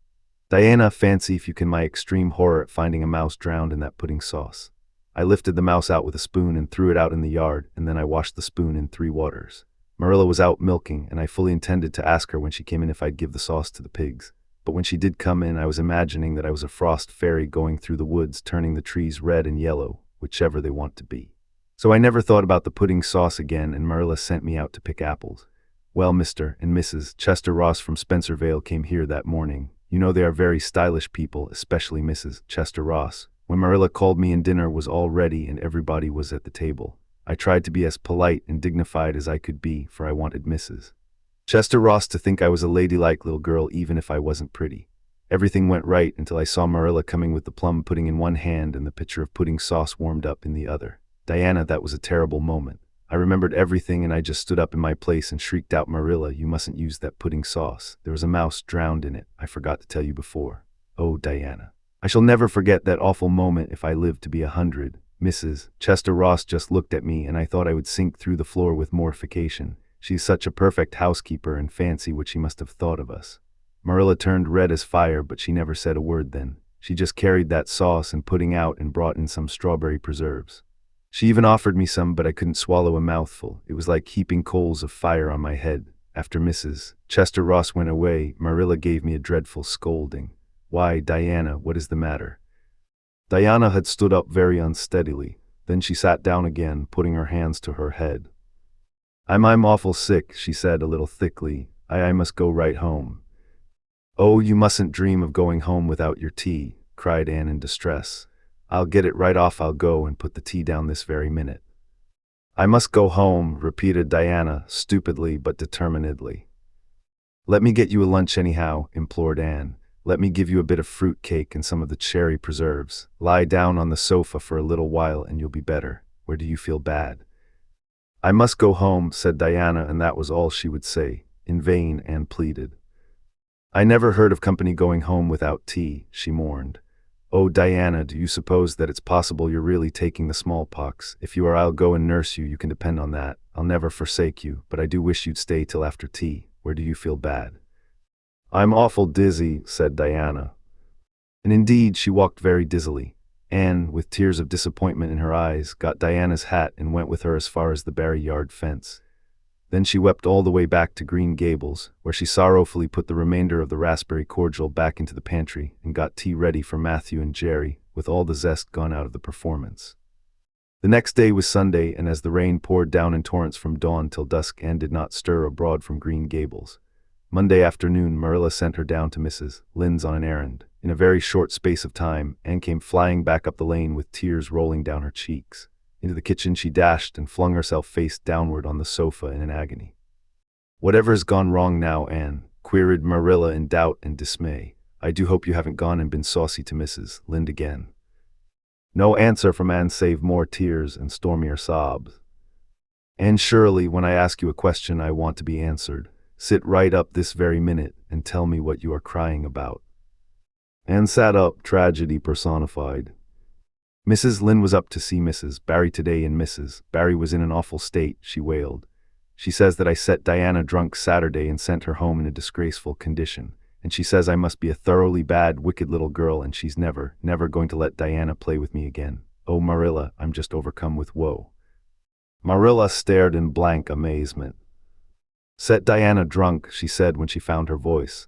Anne, are you or Mrs. Barry crazy? What on earth did you give her? Not a thing but raspberry cordial, sobbed Anne. I never thought raspberry cordial would set people drunk, Marilla, not even if they drank 3 big tumblerfuls as Diana did. Oh, it sounds so like Mrs. Thomas's husband, but I didn't mean to set her drunk. Drunk fiddlesticks, said Marilla, marching to the sitting-room pantry. There on the shelf was a bottle which she at once recognized as one containing some of her 3-year-old homemade currant wine for which she was celebrated in Avonlea, although certain of the stricter sort, Mrs. Barry among them, disapproved strongly of it. And at the same time, Marilla recollected that she had put the bottle of raspberry cordial down in the cellar instead of in the pantry, as she had told Anne. She went back to the kitchen with the wine bottle in her hand. Her face was twitching in spite of herself. Anne, you certainly have a genius for getting into trouble. You went and gave Diana currant wine instead of raspberry cordial. Didn't you know the difference yourself? I never tasted it, said Anne. I thought it was the cordial. I meant to be so hospitable. Diana got awfully sick and had to go home. Mrs. Barry told Mrs. Lynn she was simply dead drunk. She just laughed silly-like when her mother asked her what was the matter and went to sleep and slept for hours. Her mother smelled her breath and knew she was drunk. She had a fearful headache all day yesterday. Mrs. Barry is so indignant. She will never believe but what I did it on purpose. I should think she would better punish Diana for being so greedy as to drink 3 glassfuls of anything, said Marilla shortly. Why, 3 of those big glasses would have made her sick even if it had only been cordial. Well, this story will be a nice handle for those folks who are so down on me for making currant wine, although I haven't made any for 3 years ever since I found out that the minister didn't approve. I just kept that bottle for sickness. There. Child, don't cry. I can't see as you were to blame, although I'm sorry it happened so. I must cry, said Anne. My heart is broken. The stars in their courses fight against me, Marilla. Diana and I are parted forever. Oh, Marilla, I little dreamed of this when first we swore our vows of friendship. Don't be foolish, Anne. Mrs. Barry will think better of it when she finds you're not to blame. I suppose she thinks you've done it for a silly joke or something of that sort. You'd best go up this evening and tell her how it was. My courage fails me at the thought of facing Diana's injured mother, sighed Anne. I wish you'd go, Marilla. You're so much more dignified than I am. Likely she'd listen to you quicker than to me. Well, I will, said Marilla, reflecting that it would probably be the wiser course. Don't cry any more, Anne. It will be all right. Marilla had changed her mind about it being all right by the time she got back from Orchard Slope. Anne was watching for her coming and flew to the porch door to meet her.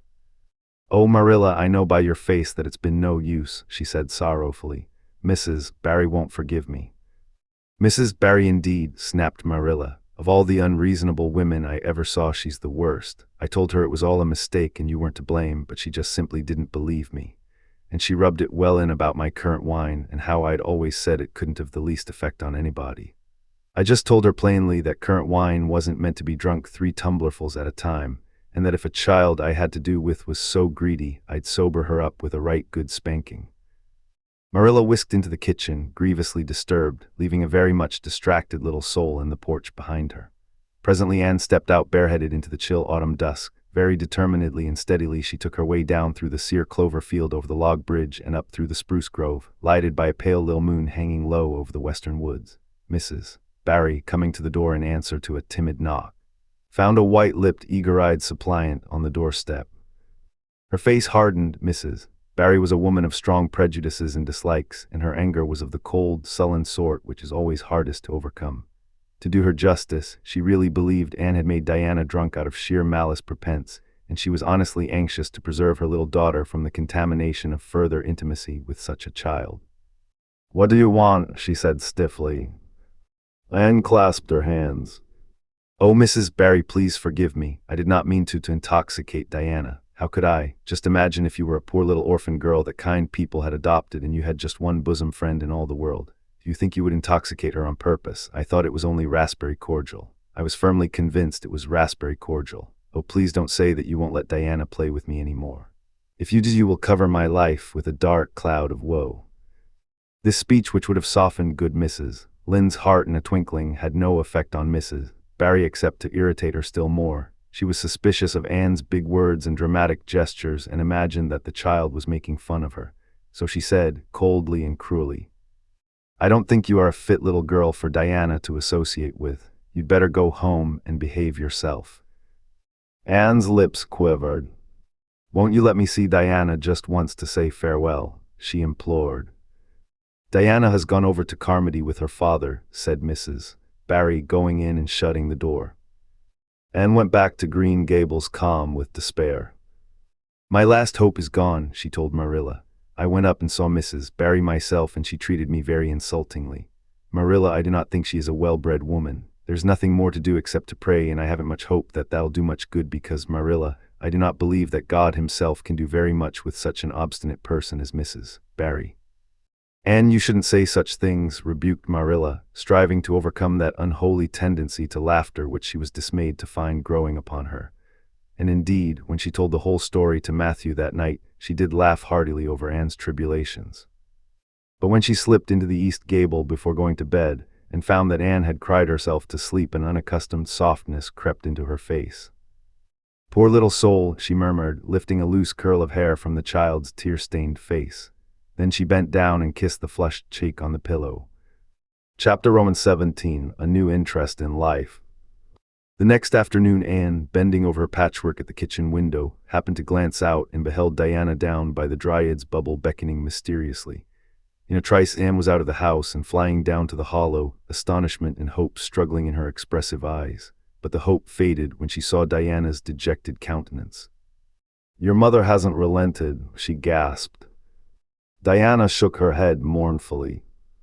"No and oh, Anne, she says I'm never to play with you again. I've cried and I told her it wasn't your fault, but it wasn't any use. I had ever such a time coaxing her to let me come down and say goodbye to you. She said I was only to stay 10 minutes, and she's timing me by the clock." 10 minutes isn't very long to say an eternal farewell in," said Anne tearfully. "Oh, Diana, will you promise faithfully never to forget me, the friend of your youth, no matter what dearer friends may caress thee?" "Indeed I will," sobbed Diana, "and I'll never have another bosom friend I don't want to have. I couldn't love anybody as I love you." "Oh, Diana," cried Anne, clasping her hands, "do you love me?" "Why, of course I do, didn't you know that?" "No," Anne drew a long breath. "I thought you liked me, of course, but I never hoped you loved me. Why, Diana, I didn't think anybody could love me. Nobody ever has loved me since I can remember. Oh, this is wonderful. It's a ray of light which will forever shine on the darkness of paths severed from thee, Diana. Oh, just say it once again." "I love you devotedly, Anne," said Diana stanchly, "and I always will, you may be sure of that." "And I will always love thee, Diana," said Anne, solemnly extending her hand. "In the years to come thy memory will shine like a star over my lonely life, as that last story we read together says. Diana, wilt thou give me a lock of thy jet-black tresses in parting to treasure forevermore?" "Have you got anything to cut it with?" queried Diana, wiping away the tears which Anne's affecting accents had caused to flow afresh, and returning to practicalities. "Yes, I've got my patchwork scissors in my apron pocket, fortunately," said Anne. She solemnly clipped one of Diana's curls. "Fare thee well, my beloved friend. Henceforth we must be as strangers, though living side by side, but my heart will ever be faithful to thee." Anne stood and watched Diana out of sight, mournfully waving her hand to the latter whenever she turned to look back. Then she returned to the house, not a little consoled for the time being by this romantic parting. "It is all over," she informed Marilla. "I shall never have another friend. I'm really worse off than ever before, for I haven't Katie Morris and Violetta now, and even if I had it wouldn't be the same. Somehow little dream girls are not satisfying after a real friend. Diana and I had such an affecting farewell down by the spring. It will be sacred in my memory forever. I used the most pathetic language I could think of and said thou and thee. Thou and thee seem so much more romantic than you. Diana gave me a lock of her hair, and I am going to sew it up in a little bag and wear it around my neck all my life. Please see that it is buried with me, for I don't believe I'll live very long. Perhaps when she sees me lying cold and dead before her missus. Barry may feel remorse for what she has done and will let Diana come to my funeral." "I don't think there's much fear of your dying of grief as long as you can talk, Anne," said Marilla unsympathetically. The following Monday, Anne surprised Marilla by coming down from her room with her basket of books on her arm and hip, and her lips primmed up into a line of determination. "I'm going back to school," she announced. "That is all there is left in life for me, now that my friend has been ruthlessly torn from me. In school I can look at her and muse over days departed." "You'd better muse over your lessons and sums," said Marilla, concealing her delight at this development of the situation. "If you're going back to school, I hope we'll hear no more of breaking slates over people's heads and such carryings on. Behave yourself and do just what your teacher tells you." "I'll try to be a model pupil," agreed Anne dolefully.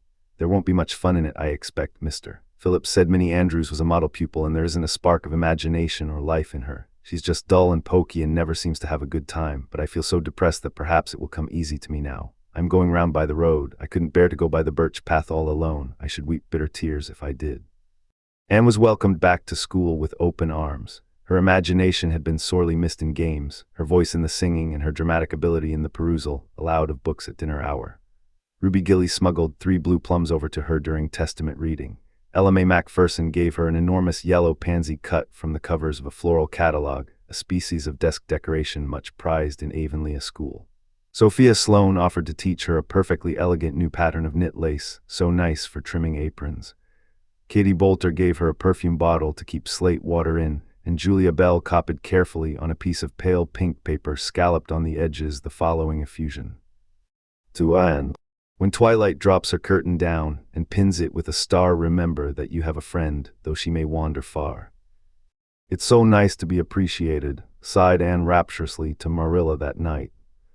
The girls were not the only scholars who appreciated her. When Anne went to her seat after dinner hour, she had been told by Mr. Phillips to sit with the model Minnie Andrews. She found on her desk a big luscious strawberry apple. Anne caught it up all ready to take a bite, and she remembered that the only place in Avonlea where strawberry apples grew was in the old Blythe orchard on the other side of the Lake of Shining Waters.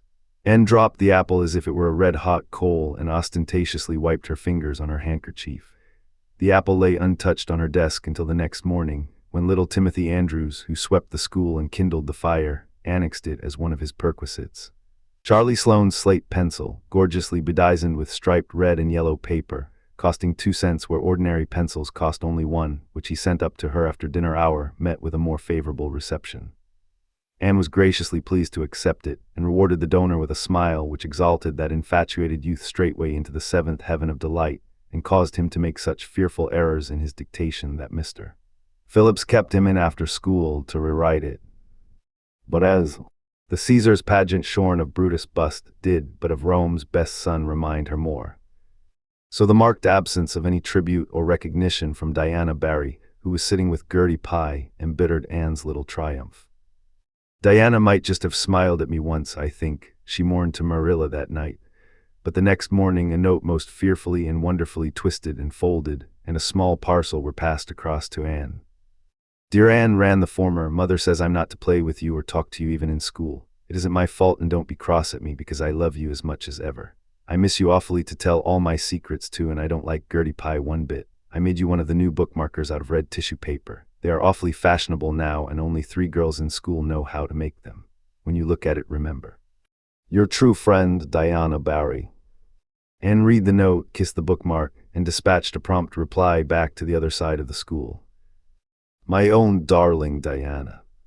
Of course I am not cross at you because you have to obey your mother. Our spirits can commune. I shall keep your lovely present forever. Minnie Andrews is a very nice little girl, although she has no imagination, but after having been Diana's buxom friend, I cannot be Minnie's. Please excuse mistakes because my spelling isn't very good yet, although much improved. Yours until death us do part, Anne, or Cordelia Shirley. P.S. I shall sleep with your letter under my pillow tonight. C.S. Marilla pessimistically expected more trouble since Anne had again begun to go to school, but none developed. Perhaps Anne caught something of the model spirit from Minnie Andrews. At least she got on very well with Mr. Phillips thenceforth. She flung herself into her studies heart and soul, determined not to be outdone in any class by Gilbert Blythe. The rivalry between them was soon apparent. It was entirely good-natured on Gilbert's side. But it is much to be feared that the same thing cannot be said of Anne, who had certainly an unpraiseworthy tenacity for holding grudges. She was as intense in her hatreds as in her loves. She would not stoop to admit that she meant to rival Gilbert in schoolwork, because that would have been to acknowledge his existence, which Anne persistently ignored. But the rivalry was there, and honors fluctuated between them. Now Gilbert was head of the spelling class. Now Anne, with a toss of her long red braids, spelled him down. One morning Gilbert had all his sums done correctly and had his name written on the blackboard on the roll of honor. The next morning Anne, having wrestled wildly with decimals the entire evening before, would be first. One awful day they were ties, and their names were written up together. It was almost as bad as a take notice, and Anne's mortification was as evident as Gilbert's satisfaction. When the written examinations at the end of each month were held, the suspense was terrible. The first month Gilbert came out 3 marks ahead. The second Anne beat him by 5. But her triumph was marred by the fact that Gilbert congratulated her heartily before the whole school. It would have been ever so much sweeter to her if he had felt the sting of his defeat. Mr. Phillips might not be a very good teacher, but a pupil so inflexibly determined on learning as Anne was could hardly escape making progress under any kind of teacher.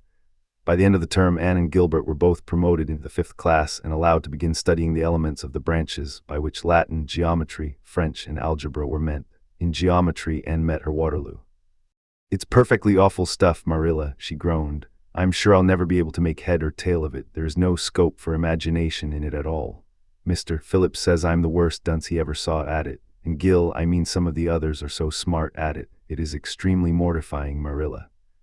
Even Diana gets along better than I do, but I don't mind being beaten by Diana. Even although we meet as strangers now, I still love her with an inextinguishable love, It makes me very sad at times to think about her. But really, Marilla, one can't stay sad very long in such an interesting world, can one? Chapter Roman 18, Anne to the rescue. All things great are wound up with all things little.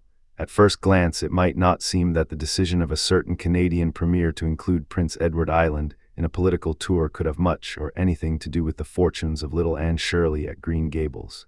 But it had. It was in January the premier came to address his loyal supporters and such of his non-supporters as chose to be present at the monster mass meeting held in Charlottetown. Most of the Avonlea people were on Premier's side of politics, hence on the night of the meeting nearly all the men and a goodly proportion of the women had gone to town 30 miles away. Mrs. Rachel Lynde had gone too. Mrs. Rachel Lynde was a red-hot politician and couldn't have believed that the political rally could be carried through without her, although she was on the opposite side of politics. So she went to town and took her husband Thomas would be useful in looking after the horse and Marilla Cuthbert with her. Marilla had a sneaking interest in politics herself, and as she thought it might be her only chance to see a real live premiere, she promptly took it, leaving Anne and Matthew to keep house until her return the following day. Hence, while Marilla and Mrs. Rachel were enjoying themselves hugely at the mass meeting, Anne and Matthew had the cheerful kitchen at Green Gables all to themselves. A bright fire was glowing in the old-fashioned Waterloo stove and blue-white frost crystals were shining on the window panes. Matthew nodded over a farmer's advocate on the sofa, and Anne at the table studied her lessons with grim determination, despite sundry wistful glances at the clock shelf, where lay a new book that Jane Andrews had lent her that day. Jane had assured her that it was warranted to produce any number of thrills or words to that effect, and Anne's fingers tingled to reach out for it. But that would mean Gilbert Blythe's triumph on the morrow. Anne turned her back on the clock shelf and tried to imagine it wasn't there. Matthew, did you ever study geometry when you went to school?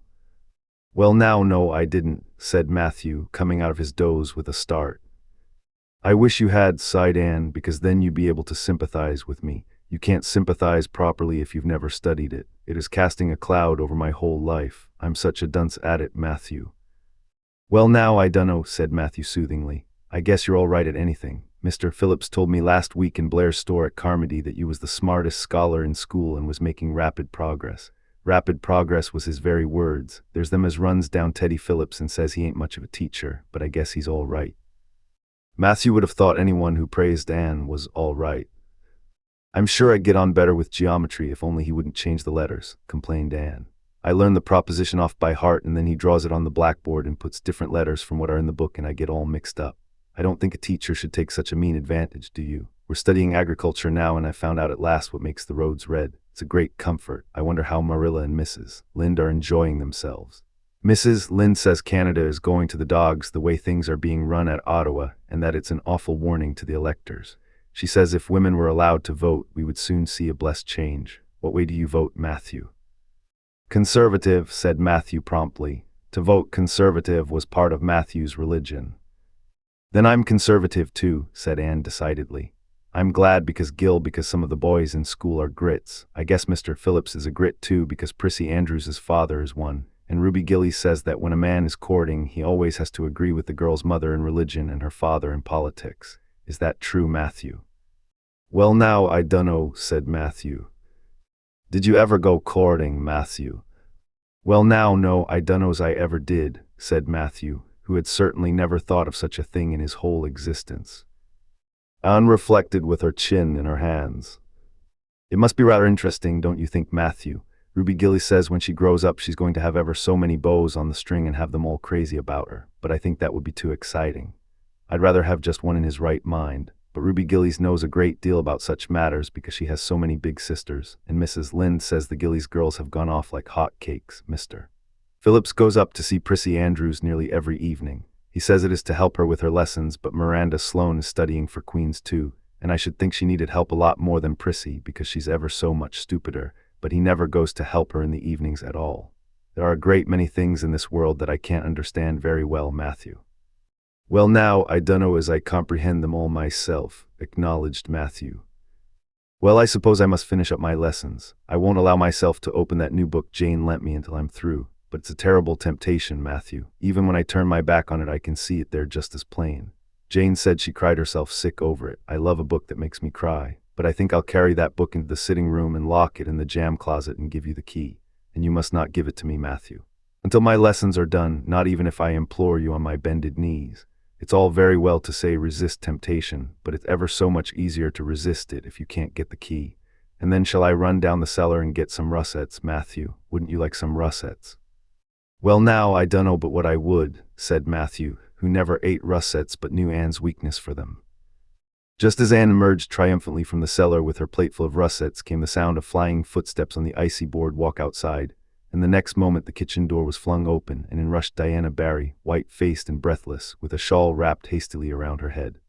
Anne promptly let go of her candle and plate in her surprise, and plate, candle, and apples crashed together down the cellar ladder and were found at the bottom embedded in melted grease. The next day by Marilla, who gathered them up and thanked mercy the house hadn't been set on fire. "Whatever is the matter, Diana?" cried Anne. "Has your mother relented at last?" "Oh, Anne, do come quick," implored Diana nervously. "Minnie May is awful sick, she's got croup. Young Mary Joe says and father and mother are away to town and there's nobody to go for the doctor. Minnie May is awful bad and young Mary Joe doesn't know what to do and oh, Anne, I'm so scared." Matthew, without a word, reached out for cap and coat, slipped past Diana and away into the darkness of the yard. "He's gone to harness the sorrel mare to go to Carmody for the doctor," said Anne, who was hurrying on hood and jacket. "I know it as well as if he'd said so. Matthew and I are such kindred spirits I can read his thoughts without words at all." "I don't believe he'll find the doctor at Carmody," sobbed Diana. "I know that Dr. Blair went to town and I guess Dr. Spencer would go too. Young Mary Joe never saw anybody with croup and Mrs. Lynde is away. Oh, Anne." "Don't cry, Di," said Anne cheerily. "I know exactly what to do for croup. You forget that Mrs. Hammond had twins 3 times. When you look after 3 pairs of twins, you naturally get a lot of experience. They all had croup regularly. Just wait till I get the ipecac bottle. You mayn't have any at your house. Come on now." The 2 little girls hastened out hand in hand and hurried through Lover's Lane and across the crusted field beyond, for the snow was too deep to go by the shorter wood way. Anne, although sincerely sorry for Minnie May, was far from being insensible to the romance of the situation and to the sweetness of once more sharing that romance with a kindred spirit. The night was clear and frosty, all ebony of shadow and silver of snowy slope. Big stars were shining over the silent fields. Here and there the dark pointed firs stood up with snow powdering their branches and the wind whistling through them. Anne thought it was truly delightful to go skimming through all this mystery and loveliness with your bosom friend who had been so long estranged. Minnie May, aged 3, was really very sick. She lay on the kitchen sofa feverish and restless, while her hoarse breathing could be heard all over the house. Young Mary Joe, a buxom, broad-faced French girl from the creek whom Mrs. Barry had engaged to stay with the children during her absence, was helpless and bewildered, quite incapable of thinking what to do, or doing it if she thought of it. Anne went to work with skill and promptness. "Minnie May has croup all right. She's pretty bad, but I've seen them worse. First we must have lots of hot water. I declare, Diana, there isn't more than a cupful in the kettle. There, I've filled it up, and Mary Joe, you may put some wood in the stove. I don't want to hurt your feelings, but it seems to me you might have thought of this before if you'd any imagination. Now, I'll undress Minnie May and put her to bed, and you try to find some soft flannel cloths, Diana. I'm going to give her a dose of ipecac first of all." Minnie May did not take kindly to the ipecac, but Anne had not brought up 3 pairs of twins for nothing. Down that ipecac went, not only once, but many times during the long, anxious night when the 2 little girls worked patiently over the suffering Minnie May, and young Mary Joe, honestly anxious to do all she could, kept up a roaring fire and heated more water than would have been needed for a hospital of croupy babies. It was 3 o'clock when Matthew came with a doctor, for he had been obliged to go all the way to Spencervale for one, but the pressing need for assistance was past. Minnie May was much better and was sleeping soundly. "I was awfully near giving up in despair," explained Anne. "She got worse and worse until she was sicker than ever the Hammond twins were, even the last pair. I actually thought she was going to choke to death. I gave her every drop of ipecac in that bottle, and when the last dose went down, I said to myself not to Diana or young Mary Joe, because I didn't want to worry them any more than they were worried. But I had to say it to myself just to relieve my feelings. This is the last lingering hope, and I fear 'tis a vain one. But in about 3 minutes she coughed up the phlegm and began to get better right away. You must just imagine my relief, doctor, because I can't express it in words. You know there are some things that cannot be expressed in words." "Yes, I know," nodded the doctor. He looked at Anne as if he were thinking some things about her that couldn't be expressed in words. Later on, however, he expressed them to Mr. and Mrs. Barry. "That little red-headed girl they have over at Cuthbert's is as smart as they make 'em. I tell you she saved that baby's life, for it would have been too late by the time I got there. She seems to have a skill and presence of mind perfectly wonderful in a child of her age. I never saw anything like the eyes of her when she was explaining the case to me." Anne had gone home in the wonderful white frosted winter morning, heavy-eyed from loss of sleep, but still talking unweariedly to Matthew as they crossed the long white field and walked under the glittering fairy arch of the Lovers' Lane maples. "Oh, Matthew, isn't it a wonderful morning? The world looks like something God had just imagined for his own pleasure, doesn't it? Those trees look as if I could blow them away with a breath poof. I'm so glad I live in a world where there are white frosts, aren't you? And I'm so glad Mrs. Hammond had 3 pairs of twins after all. If she hadn't, I might have known what to do for Minnie May. I'm real sorry I was ever cross with Mrs. Hammond for having twins, but oh. Matthew, I'm so sleepy. I can't go to school. I just know I couldn't keep my eyes open and I'd be so stupid. But I hate to stay home. For Gil, some of the others will get head of the class, and it's so hard to get up again, although of course the harder it is the more satisfaction you have when you do get up, haven't you?" "Well, now I guess you'll manage all right," said Matthew, looking at Anne's white little face and the dark shadows under her eyes. "You just go right to bed and have a good sleep. I'll do all the chores." Anne accordingly went to bed and slept so long and soundly that it was well on in the white and rosy winter afternoon when she awoke and descended to the kitchen where Marilla, who had arrived home in the meantime, was sitting knitting. "Oh, did you see the premier?" exclaimed Anne at once. "What did he look like, Marilla?" "He never got to be premier on account of his looks," said Marilla. "Such a nose as that man had, but he can speak. I was proud of being a conservative. Rachel Lynde, of course, being a liberal, had no use for him. Your dinner is in the oven, Anne, and you can get yourself some blue plum preserve out of the pantry. I guess you're hungry. Matthew has been telling me about last night. I must say it was fortunate you knew what to do. I wouldn't have had any idea myself. For I never saw a case of croup. There now, never mind talking till you've had your dinner. I can tell by the look of you that you're just full up with speeches, but they'll keep." Marilla had something to tell Anne, but she did not tell it just then, for she knew, if she did, Anne's consequent excitement would lift her clear out of the region of such material matters as appetite or dinner. Not until Anne had finished her saucer of blue plums did Marilla say, "Mrs. Barry was here this afternoon, Anne. She wanted to see you, but I wouldn't wake you up. She says you saved Minnie May's life, and she's very sorry she acted as she did in that affair of the currant wine. She says she knows now you didn't mean to set Diana drunk, and she hopes you'll forgive her and be good friends with Diana again. You're to go over this evening if you like, for Diana can't stir outside the door on account of bad cold she caught last night. Now, Anne Shirley, for pity's sake, don't fly up into the air." The warning seemed not unnecessary, so uplifted and aerial was Anne's expression and attitude as she sprang to her feet, her face irradiated with the flame of her spirit.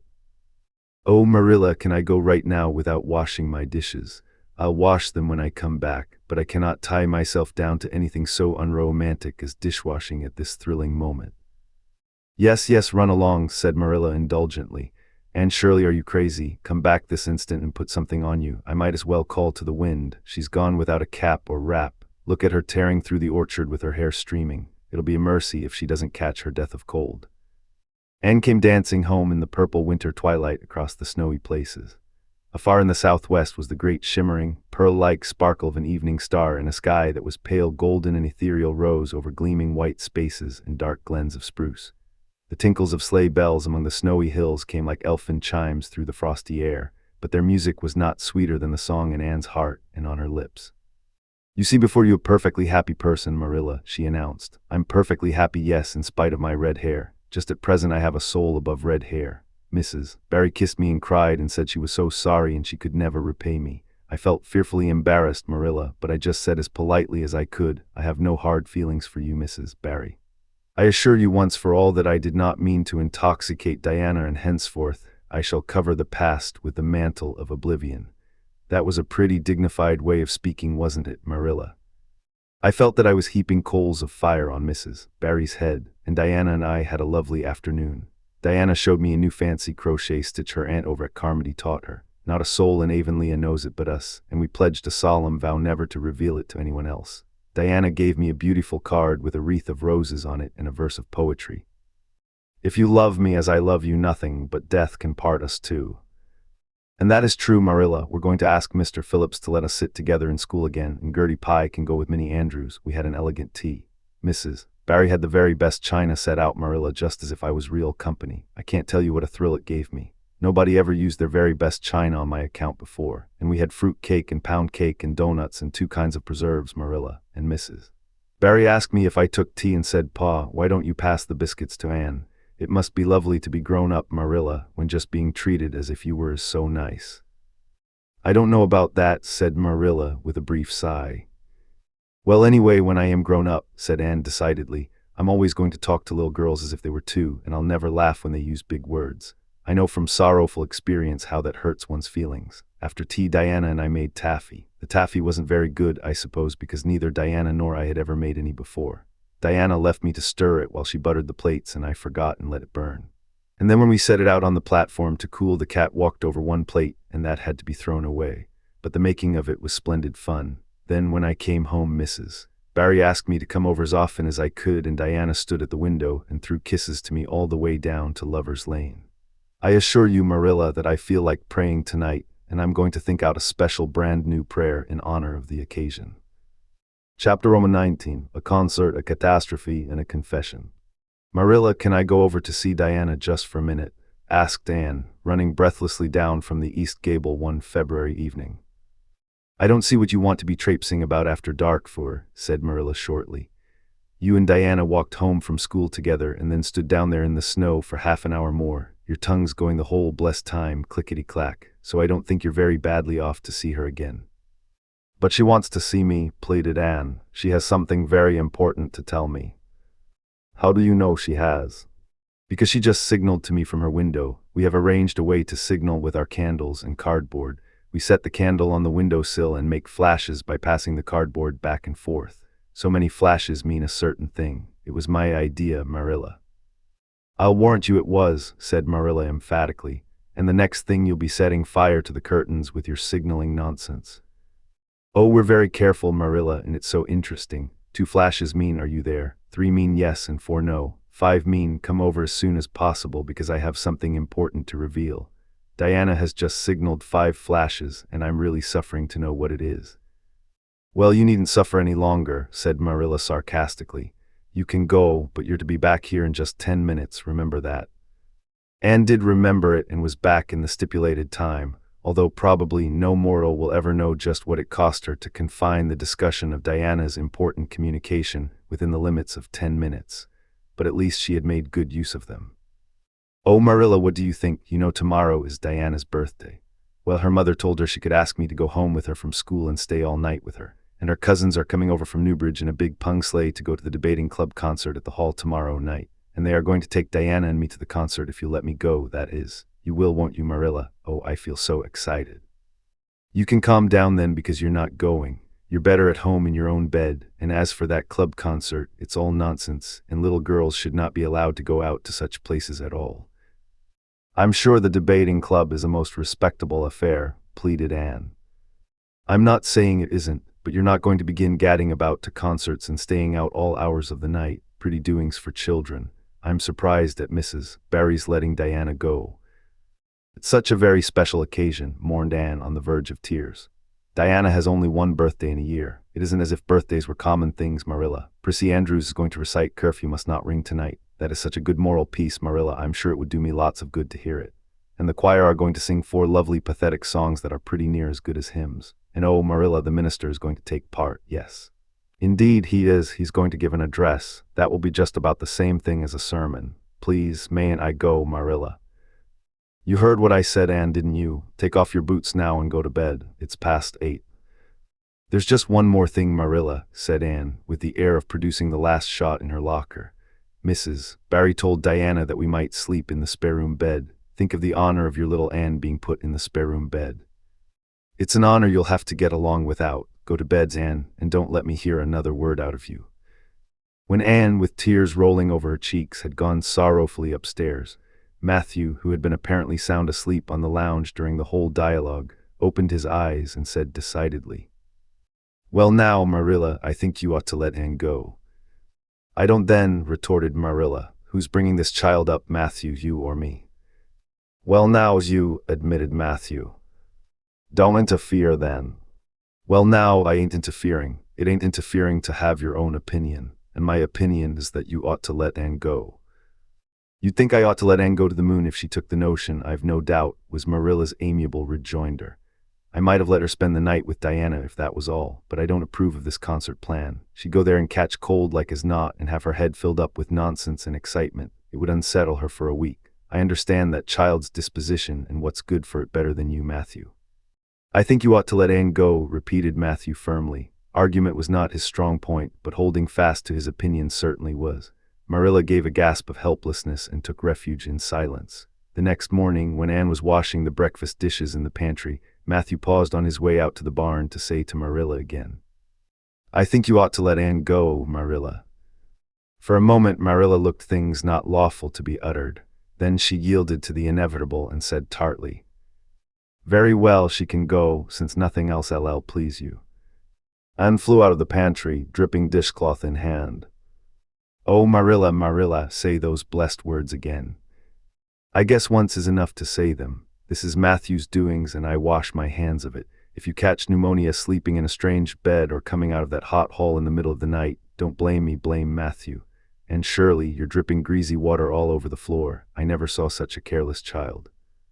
Oh, I know I'm a great trial to you, Marilla, said Anne repentantly.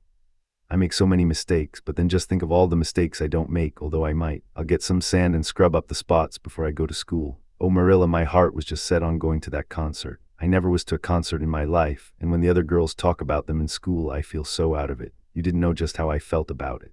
But you see, Matthew did. Matthew understands me, and it's so nice to be understood, Marilla. Anne was too excited to do herself justice as to lessons that morning in school. Gilbert Blythe spelled her down in class and left her clear out of sight in mental arithmetic. Anne's consequent humiliation was less than it might have been, however, in view of the concert and the spare-room bed. She and Diana talked so constantly about it all day that with a stricter teacher than Mr. Phillips' dire disgrace must inevitably have been their portion. Anne felt that she could not have borne it if she had not been going to the concert, for nothing else was discussed that day in school. The Avonlea Debating Club, which met fortnightly all winter, had had several smaller free entertainments, but this was to be a big affair, admission 10 cents in aid of the library. The Avonlea young people had been practicing for weeks, and all the scholars were especially interested in it by reason of older brothers and sisters who were going to take part. Everybody in school over 9 years of age expected to go, except Carrie Sloane, whose father shared Marilla's opinions about small girls going out to night concerts. Carrie Sloane cried in her grammar all the afternoon and felt that life was not worth living. For Anne, the real excitement began with the dismissal of school and increased therefrom in crescendo until it reached to a crash of positive ecstasy in the concert itself. They had a perfectly elegant tea, and then came the delicious occupation of dressing in Diana's little room upstairs. Diana did Anne's front hair in the new pompadour style, and Anne tied Diana's bows with the especial knack she possessed. And they experimented with at least half a dozen different ways of arranging their back hair. At last they were ready, cheeks scarlet and eyes glowing with excitement. True, Anne could not help a little pang when she contrasted her plain black tam and shapeless, tight-sleeved, homemade grey-cloth coat with Diana's jaunty fur cap and smart little jacket. But she remembered in time that she had an imagination and could use it. Then Diana's cousins, the Murrays from Newbridge, came. They all crowded into the big pung sleigh among straw and furry robes. Anne reveled in the drive to the hall, slipping along over the satin-smooth roads with the snow crisping under the runners. There was a magnificent sunset, and the snowy hills and deep blue water of the St. Lawrence Gulf seemed to rim in the splendor like a huge bowl of pearl and sapphire brimmed with wine and fire. Tinkles of sleigh bells and distant laughter, that seemed like the mirth of wood elves, came from every quarter. "Oh, Diana," breathed Anne, squeezing Diana's mittened hand under the fur robe, "isn't it all like a beautiful dream? Do I really look the same as usual? I feel so different that it seems to me it must show in my looks." "You look awfully nice," said Diana, who, having just received a compliment from one of her cousins, felt that she ought to pass it on. "You've got the loveliest color." The program that night was a series of thrills for at least one listener in the audience, and as Anne assured Diana, every succeeding thrill was thrillier than the last. When Prissy Andrews, attired in a new pink silk waist with a string of pearls about her smooth white throat and real carnations in her hair rumor, whispered that the master had sent all the way to town for them for her climbed the slimy ladder, dark without one ray of light, and shivered in luxurious sympathy. When the choir sang Far Above the Gentle Daisies, Anne gazed at the ceiling as if it were frescoed with angels. When Sam Sloane proceeded to explain and illustrate how Sockery said a hen, Anne laughed until people sitting near her laughed too, more out of sympathy with her then with amusement at a selection that was rather threadbare even in Avonlea, and when Mr. Phillips gave Mark Antony's oration over the dead body of Caesar, in the most heart-stirring tones, looking at Prissy Andrews at the end of every sentence, Anne felt that she could rise and mutiny on the spot if but one Roman citizen led the way. Only one number on the program failed to interest her. When Gilbert Blythe recited Bingen on the Rhine, Anne picked up Rhoda Murray's library book and read it until he had finished, when she sat rigidly stiff and motionless while Diana clapped her hands until they tingled. It was 11 when they got home, sated with dissipation, but with the exceeding sweet pleasure of talking it all over still to come. Everybody seemed asleep, and the house was dark and silent. Anne and Diana tiptoed into the parlor, a long, narrow room out of which the spare room opened. It was pleasantly warm and dimly lighted by the embers of fire in the grate. "Let's undress here," said Diana. "It's so nice and warm."